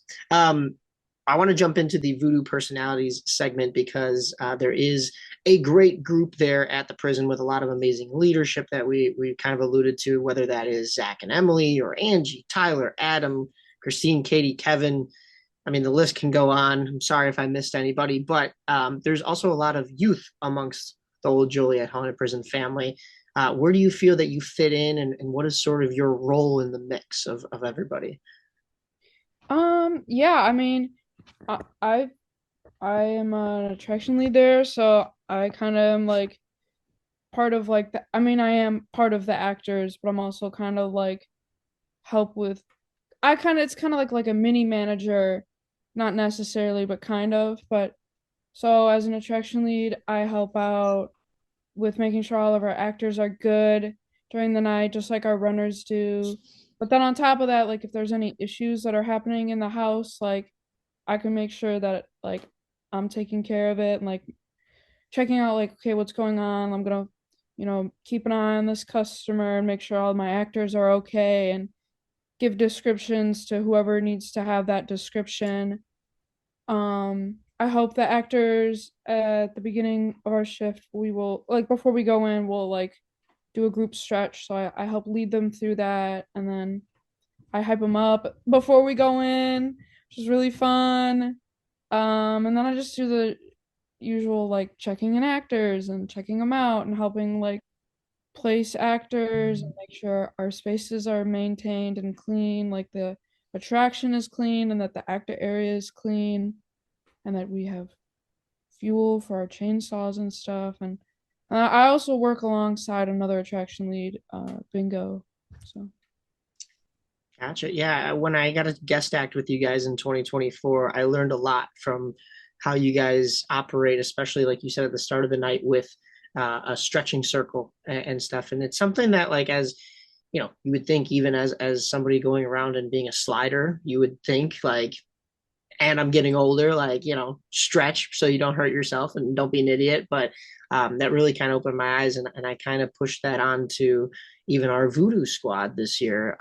We didn't exactly, we were scrambling for most of the nights. I mean, we were set up in time by 7 o'clock, but most of the nights we were not able to get like an actual. You see, like, Hell's Gate or Disturbia or these other places have like a pit or just like a main meeting, and even you guys as well. But nobody else really does that stretching circle that I think 13th Floor and Old Joliet do, and I think that's such a unique but important piece to get set up for the night. And even if it wasn't the entire voodoo squad doing it, I was making sure I did it, because I was like, you know what, I need to take 5 minutes to make sure that these old legs don't cramp up on me throughout the night, or mess up a kneecap or something like that. So wake yeah. up sore the next day, like. Right, exactly. Yeah, no kidding. So yeah, that would not be fun. That was my gym routine for the week, and I attribute it all to you guys at OJHP, because otherwise I wouldn't have been smart enough or responsible enough to take the time to actually, stretch out and do the right thing. Yeah, I think stretching before going in to a haunted house and doing all this crazy physical activity and moving your body in the weirdest, funkiest ways, like, stretching is just so important to, yeah, prevent injuries. No doubt. Now, your nickname is Megatron, but I hear that you hadn't even seen the Transformers movies and didn't realize that Megatron was the villain. Is that true? That's so true. I found that out like a year after, like a year and a half after having my nickname. I was sitting in like I don't know what class. I was sitting in like a gen eds class, and someone was like, "Oh, Megatron, like the Transformer." And I was like, Megatron's a transformer? Like, what you talking about? And they're like, yeah, that's a transformer, man. I was like, I never knew that. Yeah, I still Oh, haven't seen any like Transformer movies. still no? Oh no. Well, it's Michael Bay, so everything explodes. There's always a different explosion or a battle or something like that. A lot of CGI. So if you're into that kind of stuff, I mean, then it's for you. But other than that, yeah, it's after a while. I think after you've seen, like, I liked the first three. After that, it was like, all right, we're recycling the same thing over and over again. But I mean, hey, the character itself has dated back to when, like, I guess the cartoons or even just the toys were out. So, I mean, you've got a staple there. If you can't be, I mean, Optimus Prime is a little bit of a stretch, right? But when your name is Megan, you could be Megatron, right? So Yeah, I mean, whatever. there you I go. I kind of want to get a like Megatron tattoo, even though I haven't seen the movie. And just be like, yeah, this is my tattoo. And people are gonna be like, wow, you love Transformers? I'm just be like, nah, I'm Megatron. There you go. You can. Yeah, absolutely. Even though you haven't seen the movies, you have a right to, since it's literally your nickname. So, yeah, I mean, there you go. Now you just need, even though you're Megatron, you're on the bad side, you're on the Decepticons. Now you need a Bumblebee.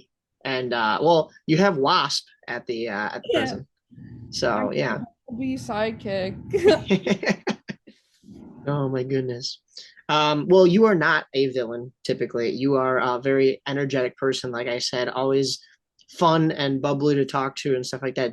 I'm sure you take that into your regular everyday life. We're gonna get into drum corps and stuff a little bit later, but what are you typically doing in your free time just to have fun? Are there any, Any kind of music, movies, that kind of stuff that you like that fit your personality? In my free time, I really enjoy going to concerts. Like, if I can find a good concert, I love small venues or medium-sized venues. Like, is my favorite to go to.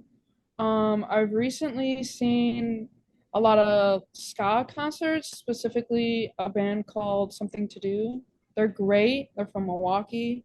I see them in a couple of weeks. I also just saw 21 Pilots in September. That was like 10 out of 10. Wonderful concert, wonderful experience. That was the biggest concert I've been to since seeing like Panic at the Disco in like 2019 or something.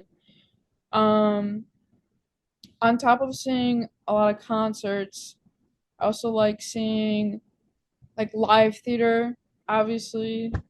Um, I I'm going to go see a show called Amadeus actually on Wednesday, and it's about Mozart. So I'm pretty excited for that one. On top of all of that as well, like live theater, I love a good musical. Um, I Do you have also a really favorite musical? do I have a favorite musical? Yes, Little Shop of Horrors is without a doubt my favorite musical. Okay, all right. Everybody that is into musicals, I feel, has a an all-time favorite musical. That's a good one too, because it kind of crosses over into the haunt world too. Yes, I love a good, I love the concept of the man-eating plant, but like I love that musical because it is supposed to be kind of like spooky horror, but it's just so funny. It's just so silly. No doubt. Yeah. Like I said, we'll get into drum core, but not only are you the energetic and positive energy, like I said, that OJHP family needs, but I hear you also like to find treasures at the end of each night after sweeping up the prison and the grounds. What are some of these treasures that you're finding? Um, Honestly, I find the stuff that people drop at the end of the night. So, like one night I found these like cat ears, and those were really cutesies. We have like a bin that we put all our trinkets in. Usually I love when I find like the big hoop earrings. Those ones are silly. Sometimes I like to put them on like the mannequins in the scenes. Oh my goodness. Sometimes you just find like glasses or hats or just uh acrylic nails, a lot of acrylic nails. We have a jar specifically dedicated to all the nails we find and we put them in there. We have like one or two of them. Uh I love finding the photo cards and then I'll scan the photo cards and see like what the photo was. Like I take them. And then you're like, oh yeah, I remember that group when they went through. No wonder they Yup. dropped their card. They were scared. I was like, oh, is that group? Okay, cool. Oh, yes, I remember these people. The hoop earrings is still getting me. That's hilarious because like something went down if the hoop earrings are on the ground, right? Yeah. And so, oh my gosh, you're like a walking lost and found then too. If you're wearing the cat ears and taking some of those for your own enjoyment, right? They're just so silly. I also love when we find like weaves or like strands of hair. I'm like, you got real scared and part of the set ripped your hair out. Like, girl, that Yeah, does it's not cool look because there's more of a story to it then, like you're finding an item, but you're like, how did this you're looking around, you're like, how did this acrylic nail fall off? Or how did this weave fall off? And you're like, okay, I'm starting to connect the dots here. Yeah, how do these things like fall out of your pocket or off of you? Like, what the heck? Oh my gosh, that's too cool. Yeah, I don't think the night that I was there with you guys, I don't think there was anything because I had that hallway in lower block E. I Oh think it's yeah, lower yeah. block E. And I don't think there was anything there. Otherwise, I would have slid and found it real quick. But yeah, no, luckily nobody lost anything. So I didn't get to keep any hoop earrings. That's why I only got the AirPods in. So some nights when I go through and sweep, there aren't a lot of treasures, but so it's hit or miss if there's treasures to find. Sometimes it's just trash and stuff. And you're like, okay. That's not as fun. But yeah, I mean, that's going to be still interesting to find everything left over. We just spoke to Zach, and speaking of at the end of the night and finding things in the prison, he's had some paranormal experiences at the prison himself and Blood Moon Paranormal. Have you had anything eerie happen to you during your time there? Um, well, hold on. You just spoke to Zach. You interviewed him? We did. He's going to be your episode buddy. I love that guy. Zach's a number one day one homie. Love that guy for real. He's Um, awesome. during my first season, I remember I was in one of the cells up there, upstairs, and I was just like, yeah, I was acting in the cell. I got put in there for the night, and standing at the doorway, and I was like, I just don't feel like I'm alone in here. I was like, that's kind of weird, and I was like, but I am alone. And I like kept looking behind my shoulder, and I was like, yeah, like I'm alone. No one's in here, and I just kept having that feeling. And then I was like, this is really weird. And I sat down in the corner of the cell, and I just still kind of had that feeling of like, I just feel like there's more in here than me. That was like the only experience I've had in the prison. So Do you know which cell block it was? Because I know there's one, right, that everybody says is supposedly like there's something going on with it. Is that one? I think it was either that one or like one right next to it, or like a couple doors down. Gotcha. Yeah, I kept that in mind. In fact, before I guest acted with you guys, I didn't know where I was going to be placed, so I made sure to do my research. And at the time, I knew which it's like 2H or something like or 208 something. I forget the actual name or the number. Oh, three? Or that's where you were acting, or the cell that. No, the cell that everybody says is supposedly haunted or something like that. I didn't get placed over there, but I was kind of like doing my homework ahead of time. Like if I get placed over here, let's see if I find something. But no, not the case for me. I was in a different section. But even yeah, stepping into any one of those cells, I think there was one at the end of the hallway where I was at that I was part of me was like, I don't feel like going too far into this, like not only do you not want to get locked in, like they tell all the customers don't go in the cells because if they lock, we can't get you out, right? And so not only did I not want that to happen, but also like I was like, this feels a little eerie. So, but I didn't feel like what you felt like an actual presence being there. So Yeah. that's a step up there. I haven't experienced something like that. It was definitely just, yeah, like eerie vibes, but I was just like, whatever, I'll go on with the night. And it'll be all fine.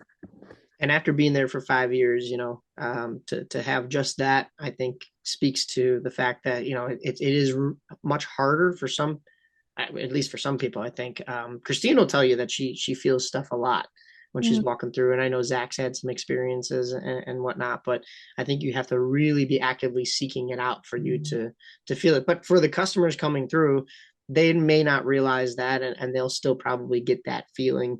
I mean, there is an aura that the building holds in and of itself that you're like, okay, this is not only history, but like this building breathes in and of itself. Mhm. So Adam is another crucial part, being the warden, and of course, he won the race against Sparky this year and kept his title. But Adam also steps away to run his home haunt. So, what's that like having the duality from Adam, not only as an older brother like figure, but also somebody so passionate that he's connected to both the home haunter world and the pro haunting world? Adam's just an excellent guy. I mean, he's been there as long as I have, so I just like the connection we have. I love that so much. And I always love going out and seeing like what he did for his home haunt. Like I was so proud of the home haunt he pulled together like this season that just happened. And that was just incredible. Um but it'll be exciting because I think now he's gonna be moving full time to the prison like next season. So that'll be fun to have him around every single day, and he just kills it out there. And it's just so inspiring to see him. He works his day job and then comes to the prison and kills it out in the line, and then he goes home and he works on his home haunt and everything. So I I genuinely don't know when that man sleeps. right. Yeah. Yeah, Hopefully he's in the winter dedicated. then. Right? Yeah, no kidding. Yeah, I know that last year they did the Creepy Christmas. It was Adam and the Nightmare Haunted House over in Manuka, Michael Peters and co. They did Silent Night, which was fun. Getting to do that, but I think Adam has earned a little bit of a break at this point. But he's still, I mean, he's still out there killing it, and I know he'll be doing the same thing in 2026. Other than, of course, like the home haunt will be taking a step back. I think he said he's only going to decorate a little bit and not have the full walkthrough, and then, like you said, full time at the prison. But I mean, that man is still dedicated in everything that he does. So it's got to be a pleasure to have him around for sure. Yeah, So he's extremely passionate about what he does. yeah, he's a good dude. Switching gears outside of the haunt world, I mentioned that you venture across state lines quite often. You're down in Indianapolis for drum corps. Tell me a little bit about how you got into that and what the travel and that whole experience kind of entails. Oh yeah, for sure. So I got into, for context, drum corps is basically like professional marching band. It's we, it's about 35 to 40 corps are competing against each other to compete to win first place. Basically, it's score based. They just win this trophy and bragging rights basically. But um I got into drum corps like probably when I was like a freshman in high school. I was really always interested in marching band and like performing on the field, like performing my instrument in a capacity where audience are gonna like go crazy for it. Um, and so I always wanted to be a part of a marching band, but my high school did not have it. And then one day I was on YouTube and a clip from a drum corps show popped up, and I watched it, and I was like, "This is a pretty cool thing." And I kind of went down that rabbit hole.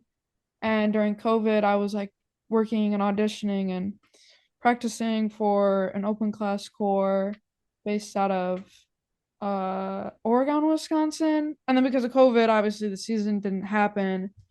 Next season rolled around and I joined a group from Dubuque, Iowa, Colt Cadets. Again, open class. Open class is there's like two like levels. There's open class and there's world class. World class, honestly, they're a little bit more like they rehearse longer, so they're on the road and on tour and practicing for 3 months. Whereas open class, some are close to 3 months, but most are 2 months.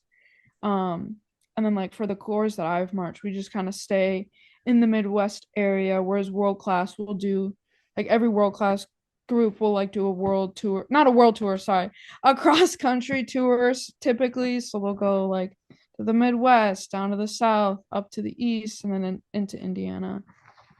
Um, but then in 2022, I auditioned for the group that I now call my home, River City Rhythm. They're based out of Anoka, Minnesota. I marched 3 seasons with them, 22, 24, and 25 on baritone. Wow, yeah. So you are quite literally all over the place. Yes. I mean, we like I said, we just stay in the Midwest. But you go all over, like you pack up a suitcase and like a backpack, and that's basically all you're traveling with. They want you to just have a backpack and a suitcase and like maybe something to hold your sleeping stuff in, but they kind of want you to pack that in your suitcase. And you pack that to be traveling for 2 months. You don't go home for 2 months. You're living with these people.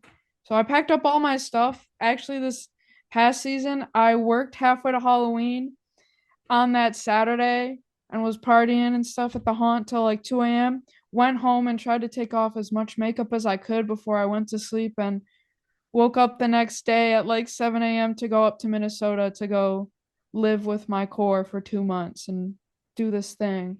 So that was crazy.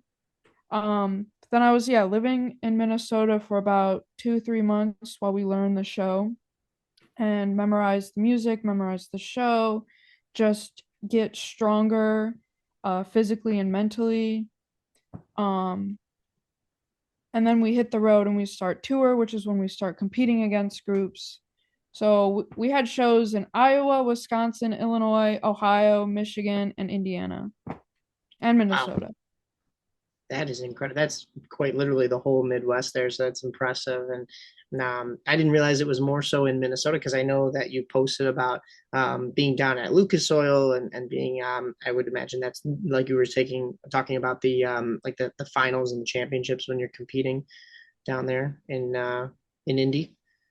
But yeah, so like cores are from all over the United States. So um it's just like based on where your core will be is where you'll do your spring training. So like my core is from Minnesota, so I do all my training in Minnesota. But other cores like some actually don't even do their training from where they're like based out of. But it happens all over the country. And I'm only even in Indiana for the last week of the season. I spent all my other time either in Minnesota or the other states that we're performing in. Gotcha. How I mean, I know you're always typically in like a drum corps attire and you're carrying instruments and stuff like that.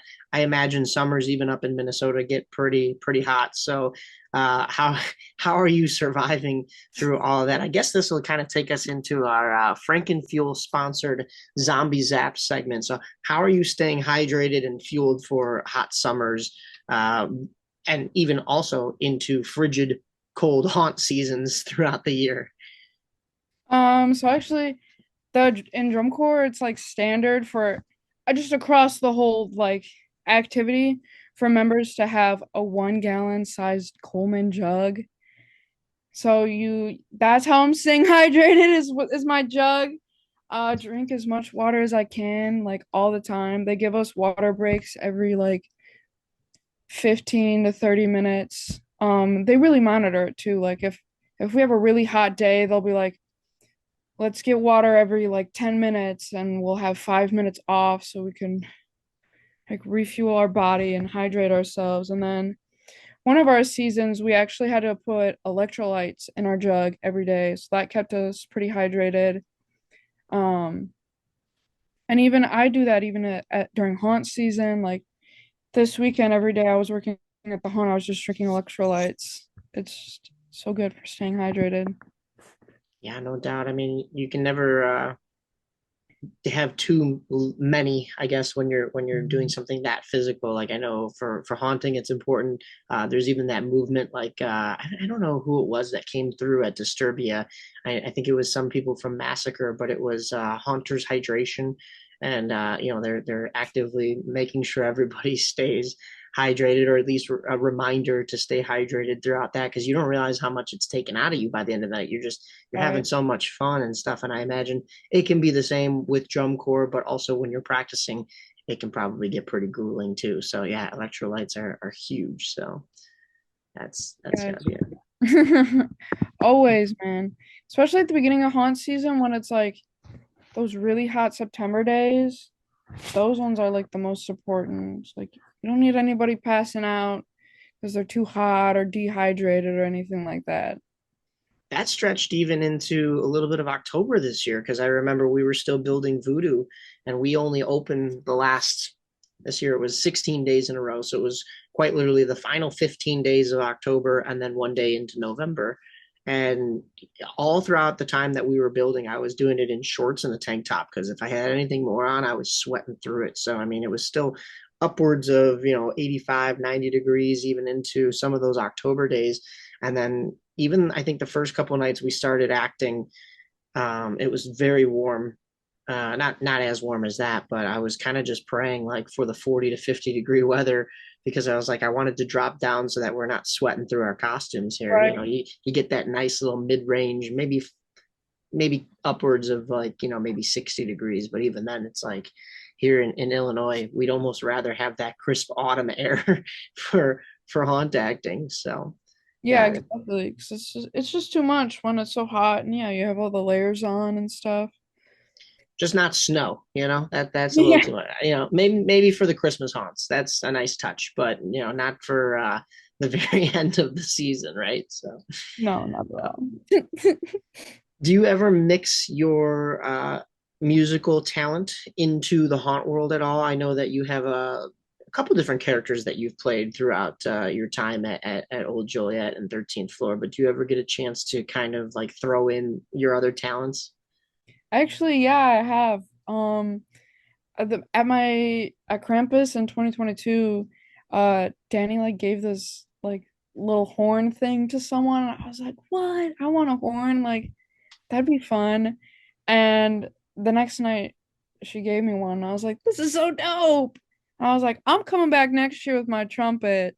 So I came back in 23 and played my trumpet in the haunt for Krampus. And mind you, I don't really play trumpet. I'm terrible at it, which I think kind of enhanced it because I'm just this like little angel jumping around the haunt playing terrible Christmas sounding music on my trumpet.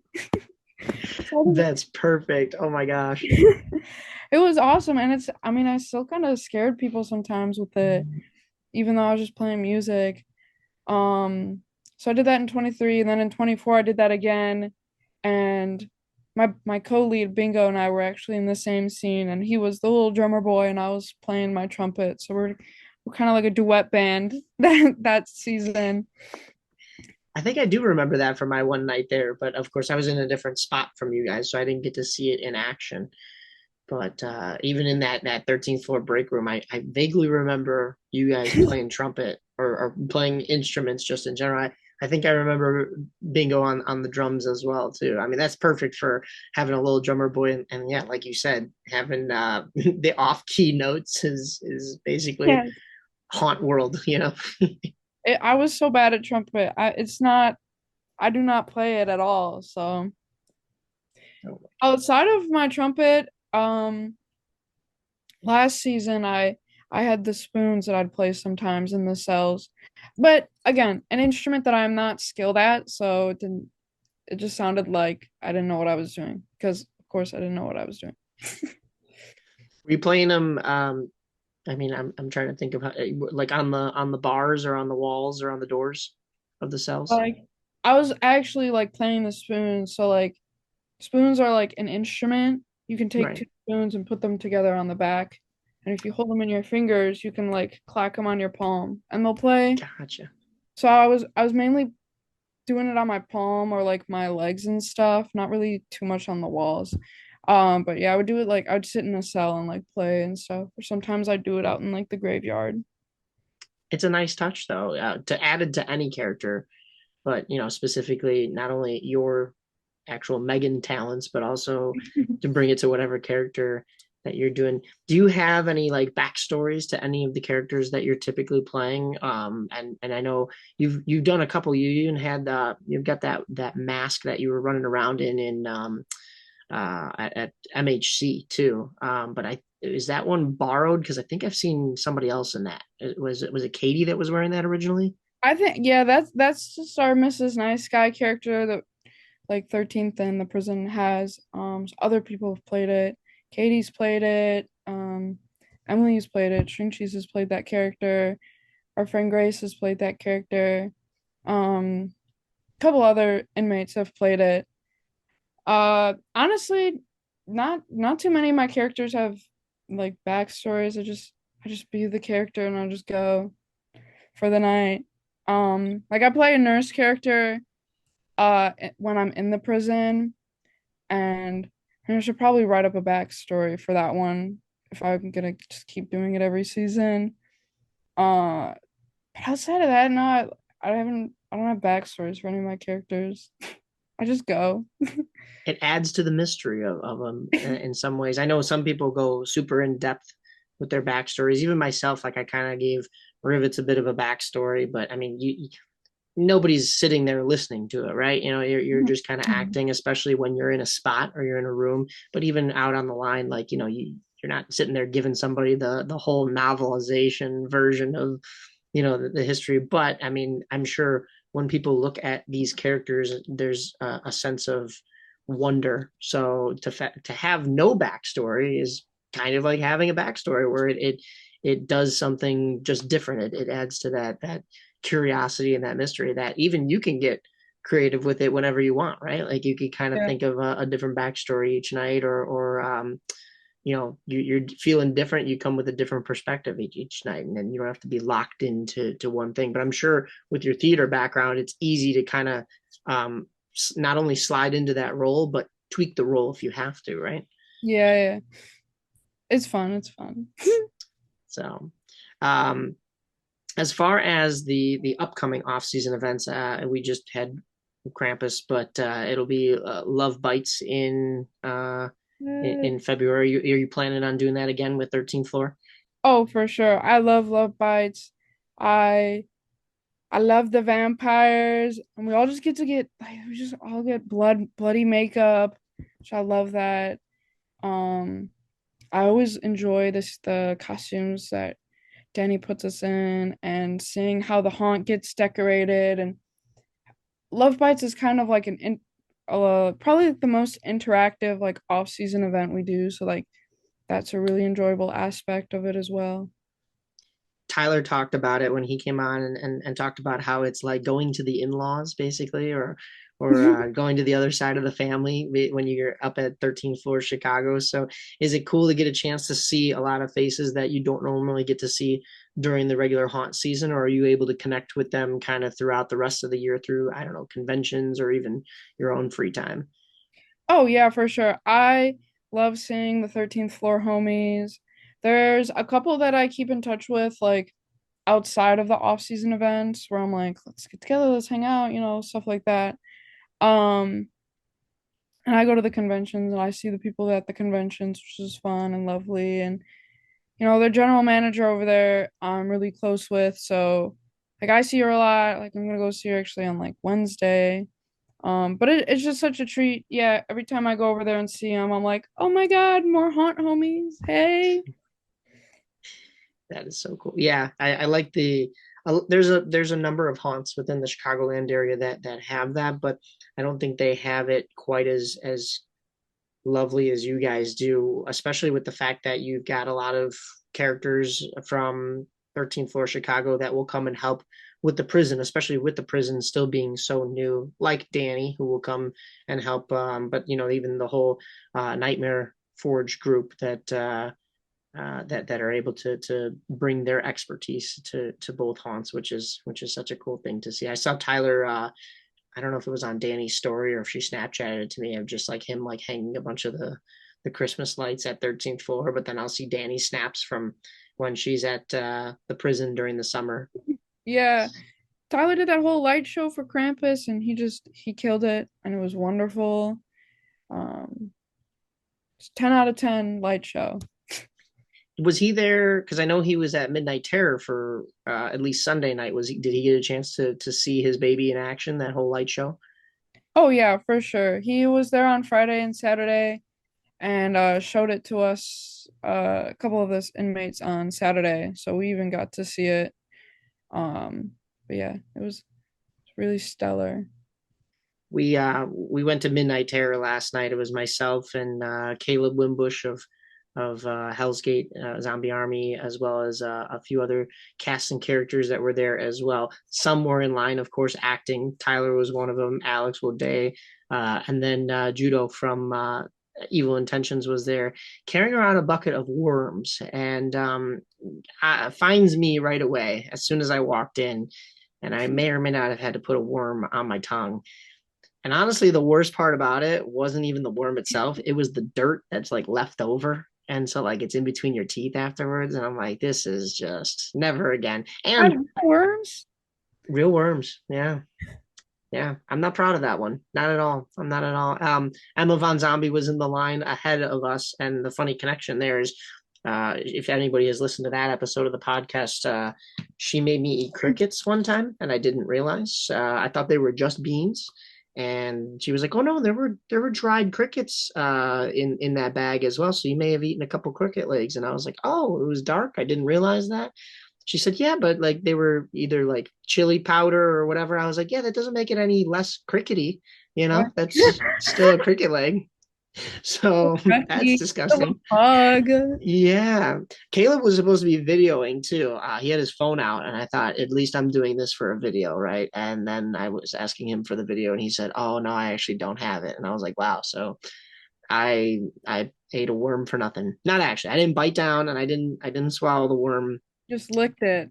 But yeah, I let them sit right there and was tasting dirt the whole rest of the night. It was great. It was Did great. you give the worm back? Did you put it back in the bucket or? I did give the worm back. I didn't put it back in the bucket because Judo had walked away. But there were two actors on stilts. One of them had you'd get a kick out of it. One of them was drumming, and the other one had cymbals. And I Oh, put the God. worm on the cymbal, and I told him, I'm like, just don't smash my little wormy dude there. Right. So yeah, if you cut a worm in half, both sides grow back into new worms, which is a crazy thing. So I don't know. Maybe they were just trying to multiply their worm inventory at that point. So, He could be trying to get more customers to eat worms. right? It was like that. I mentioned that book. I was like, you ever read the book How to Eat Fried Worms? It was not what I intended that night, but hey, it was better than a couple years ago. We went to Midnight Terror, and we were in line, and it got to be so late that everybody was like, "Let's go get food after." And I had never had shawarma. I did not realize tahini sauce is sesame seeds all ground up. And I know I'm allergic to sesame seeds. I just didn't know what tahini sauce was. And yeah, little did I know, a couple bites in, next thing I know, I'm at the emergency room at Elmhurst Hospital. Yeah, So definitely last night's experience at Midnight Terror was way better than that. yeah, going to the hospital because of an allergic reaction. Was Going not to the good. bar after rather than the hospital is a step up for sure. So are you going to get a chance to go out and see? Well, actually, I think the only other Christmas haunt that's open is next weekend is Disturbia, Oh, Twisted Elves, Friday and Saturday. Did you get a chance to go out and see anything else other than just acting at 13th Floor? honestly, no, I've not. I will not be at Disturbia next week. Have family Christmas parties. Um, I know Dungeon of Doom was open, but I was like just didn't know of it like soon enough, so I didn't end up going. I the only ever like I've only been to one Christmas haunt, and it was Midnight Terror, like in like 2022, I think. Okay, That's the last time I've been to a Christmas haunt.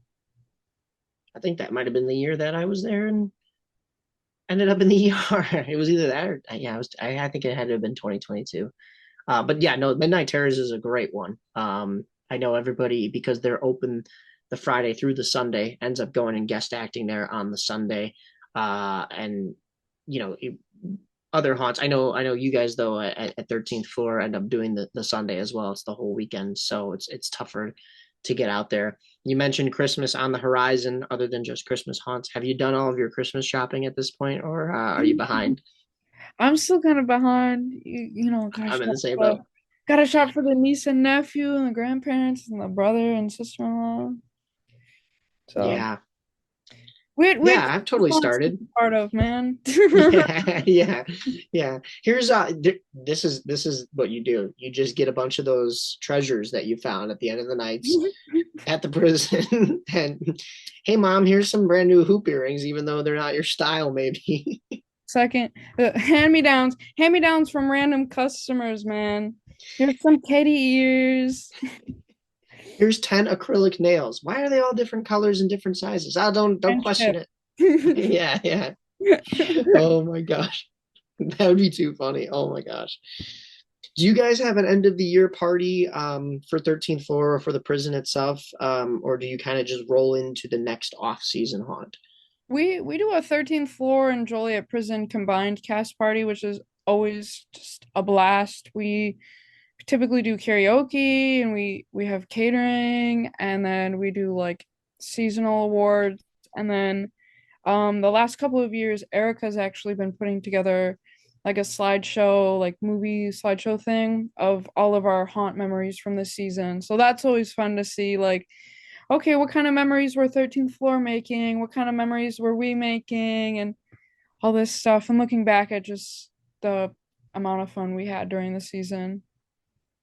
That's so great. Especially, for those that don't get a chance to see the other haunt. I know there's off days and I'm sure people venture out to see the sister, brother, sister haunt and stuff like that. But some people that are stuck in their roles at the one, maybe don't get a chance to go and see the others. So it's I like that you guys do it together. That's pretty Yeah. cool.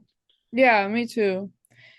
And they have a bit more like space for us to all just mingle and hang out, which is also nice. Gotcha. Yeah.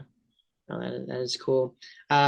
What is on the horizon for you for next year? Of course, we talked about some of the off-season haunts, but are you looking forward to conventions and then, of course, a whole nother drum corps season and then another busy year at the prison? Yeah, so I'll be doing Love Bites, and then we'll have Halfway, which is always such a fun time because we host, and then I plan to go to MHC, and then actually because I'm too old now, I'm done with drum corps.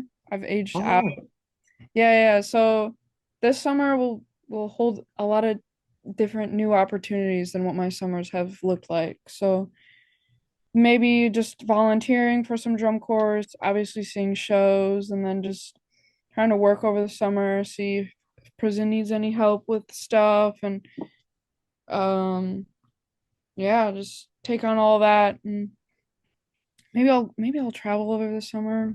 Who knows? Who knows? Um, and then haunt season will be here, and we'll be doing it all over again, and it'll be fun, and it'll be great, and I'm excited. no kidding. You'll get that travel bug because you will have been used to traveling all those other previous summers. So yeah, probably no doubt. Um, if there's one thing summer is known for around these parts is baseball season for those that are fans. I did see it was after I interviewed Zach, so we didn't mention it in that podcast, but there will be a Joliet Slammers, also of course named after Prison City Joliet Slammers. There's going to be a game held at the prison. It's going to be, of course, on the other side where they have more of. I think there might even still be a baseball field out there from when they had baseball going on. I don't know how up to date it is, but the Slammers will play. It's not going to be smack dab in the middle of summer, but I think it's I somewhere think in it's in April. April. Yeah, April. Yeah, Yeah, I think I'm gonna try to go. Are I you think gonna I'll be there too. We mostly cover with my broadcasting through Elgin through WRMN. We mostly cover the Boomers who are right here in my backyard, but same league. So I don't know if they're playing the Boomers. Oh no, it sounds like they were playing a local team because it's just an exhibition game. But still, I mean that's going to be something cool to see. Different, completely different setting, but kind of going back to the roots of Joliet in a way. go? Yeah. I would I'm gonna have to try to go out and see because it'd be really interesting. And baseball's cool. I mean I like baseball.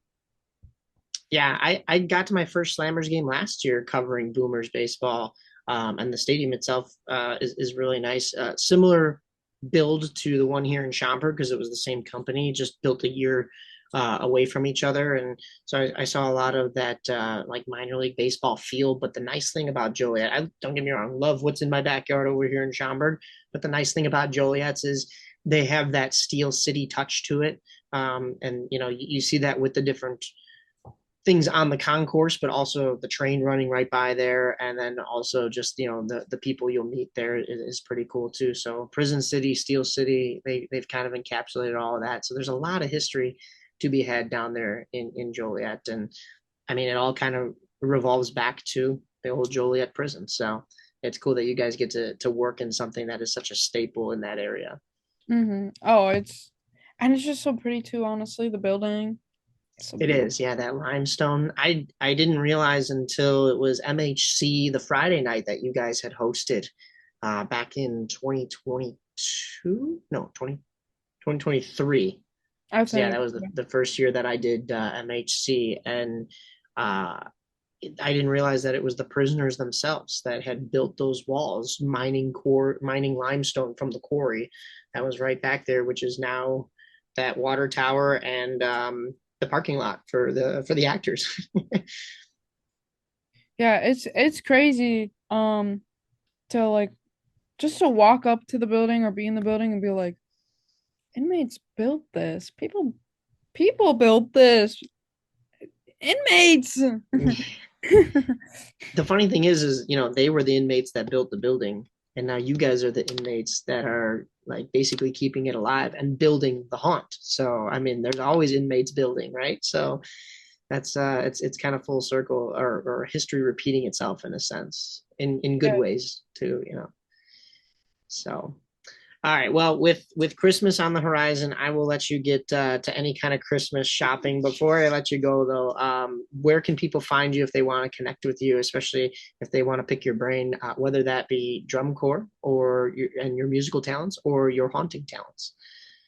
Yes. My Instagram is mighty.megatron7. There There it it is. is. All right. Heck yeah. Mighty.megatron7. Pretty much just Instagram. If people want to find me on Facebook, they can just look up my name. Yeah, yeah. Not the Michael Bay version of Megatron, just the actual Megan McIntyre. Thank you again for hopping on. Did you have any last minute messages for anybody out there, whether it's the haunt world, drum corps world, anybody you want to shout out? Just shout out everyone that I work with at the haunt, 13th and the prison. Y'all were killing it at Krampus this weekend. That event made me nothing but absolute joy and happiness. And just shout out you, hashtag favorite podcaster right here. I knew it was coming at some point. Oh my gosh. Oh my god, it's my favorite podcaster. It's a bit man. at this point. Yeah, I love it. I love it. I'm honored to be somebody's favorite podcaster too. That's makes me feel like I'm doing something special here. But really, the like 95% of my content is the cool people I have on, like you guys. So I'm just grateful for that. So, but yeah, Oh, we're all grateful for you because you're so good at interviewing us and you come prepared. You're like you're like the Nardwar, but for haunt podcasting. I'm like, we're picking up trinkets and stuff. Like, oh oh, my gosh. Yeah, somebody else was it? Were we talking about that? Somebody was telling me about that. I'm the Nardwar of that. I'll take it. I like it. I I like don't it. think I've said that before. I don't know. Maybe someone that'd be crazy. Multiple people have compared you to Nardwar. Either that or who I take a lot of inspiration from, I think I've said it on here before, is Sean Evans from Hot Ones. But even he has said that Oh, he's taken inspiration from Narwhal. So I guess it's a little bit of a domino effect. So I like it. I like it. So, but Megan McIntyre, Megatron, thank you again. And we will see you at not only Love Bites, but the Old Joliet Haunted Prison in the coming year. Oh, yes. Y'all, I've had so much fun on your podcast. Thank you. Thank you again. Thank you for joining us. And for those of you that are listening or watching, happy whatever you celebrate, Christmas, Hanukkah, Kwanzaa, Eid, New Year, of course, is coming up, and best wishes in the new year for everybody, their haunts, everybody achieving whatever their goals are, or as they say, resolutions. I set goals. I don't set resolutions. You drop that by the end of January. Oh, my resolution is to go to the gym. Yeah, right. Yeah, you're gonna get a gym membership for 3 weeks and never go again. So you gotta have goals. So good luck to everybody. And yeah, thank you again. We will talk to you in the new year. Yay! 2026. Stay safe, everyone.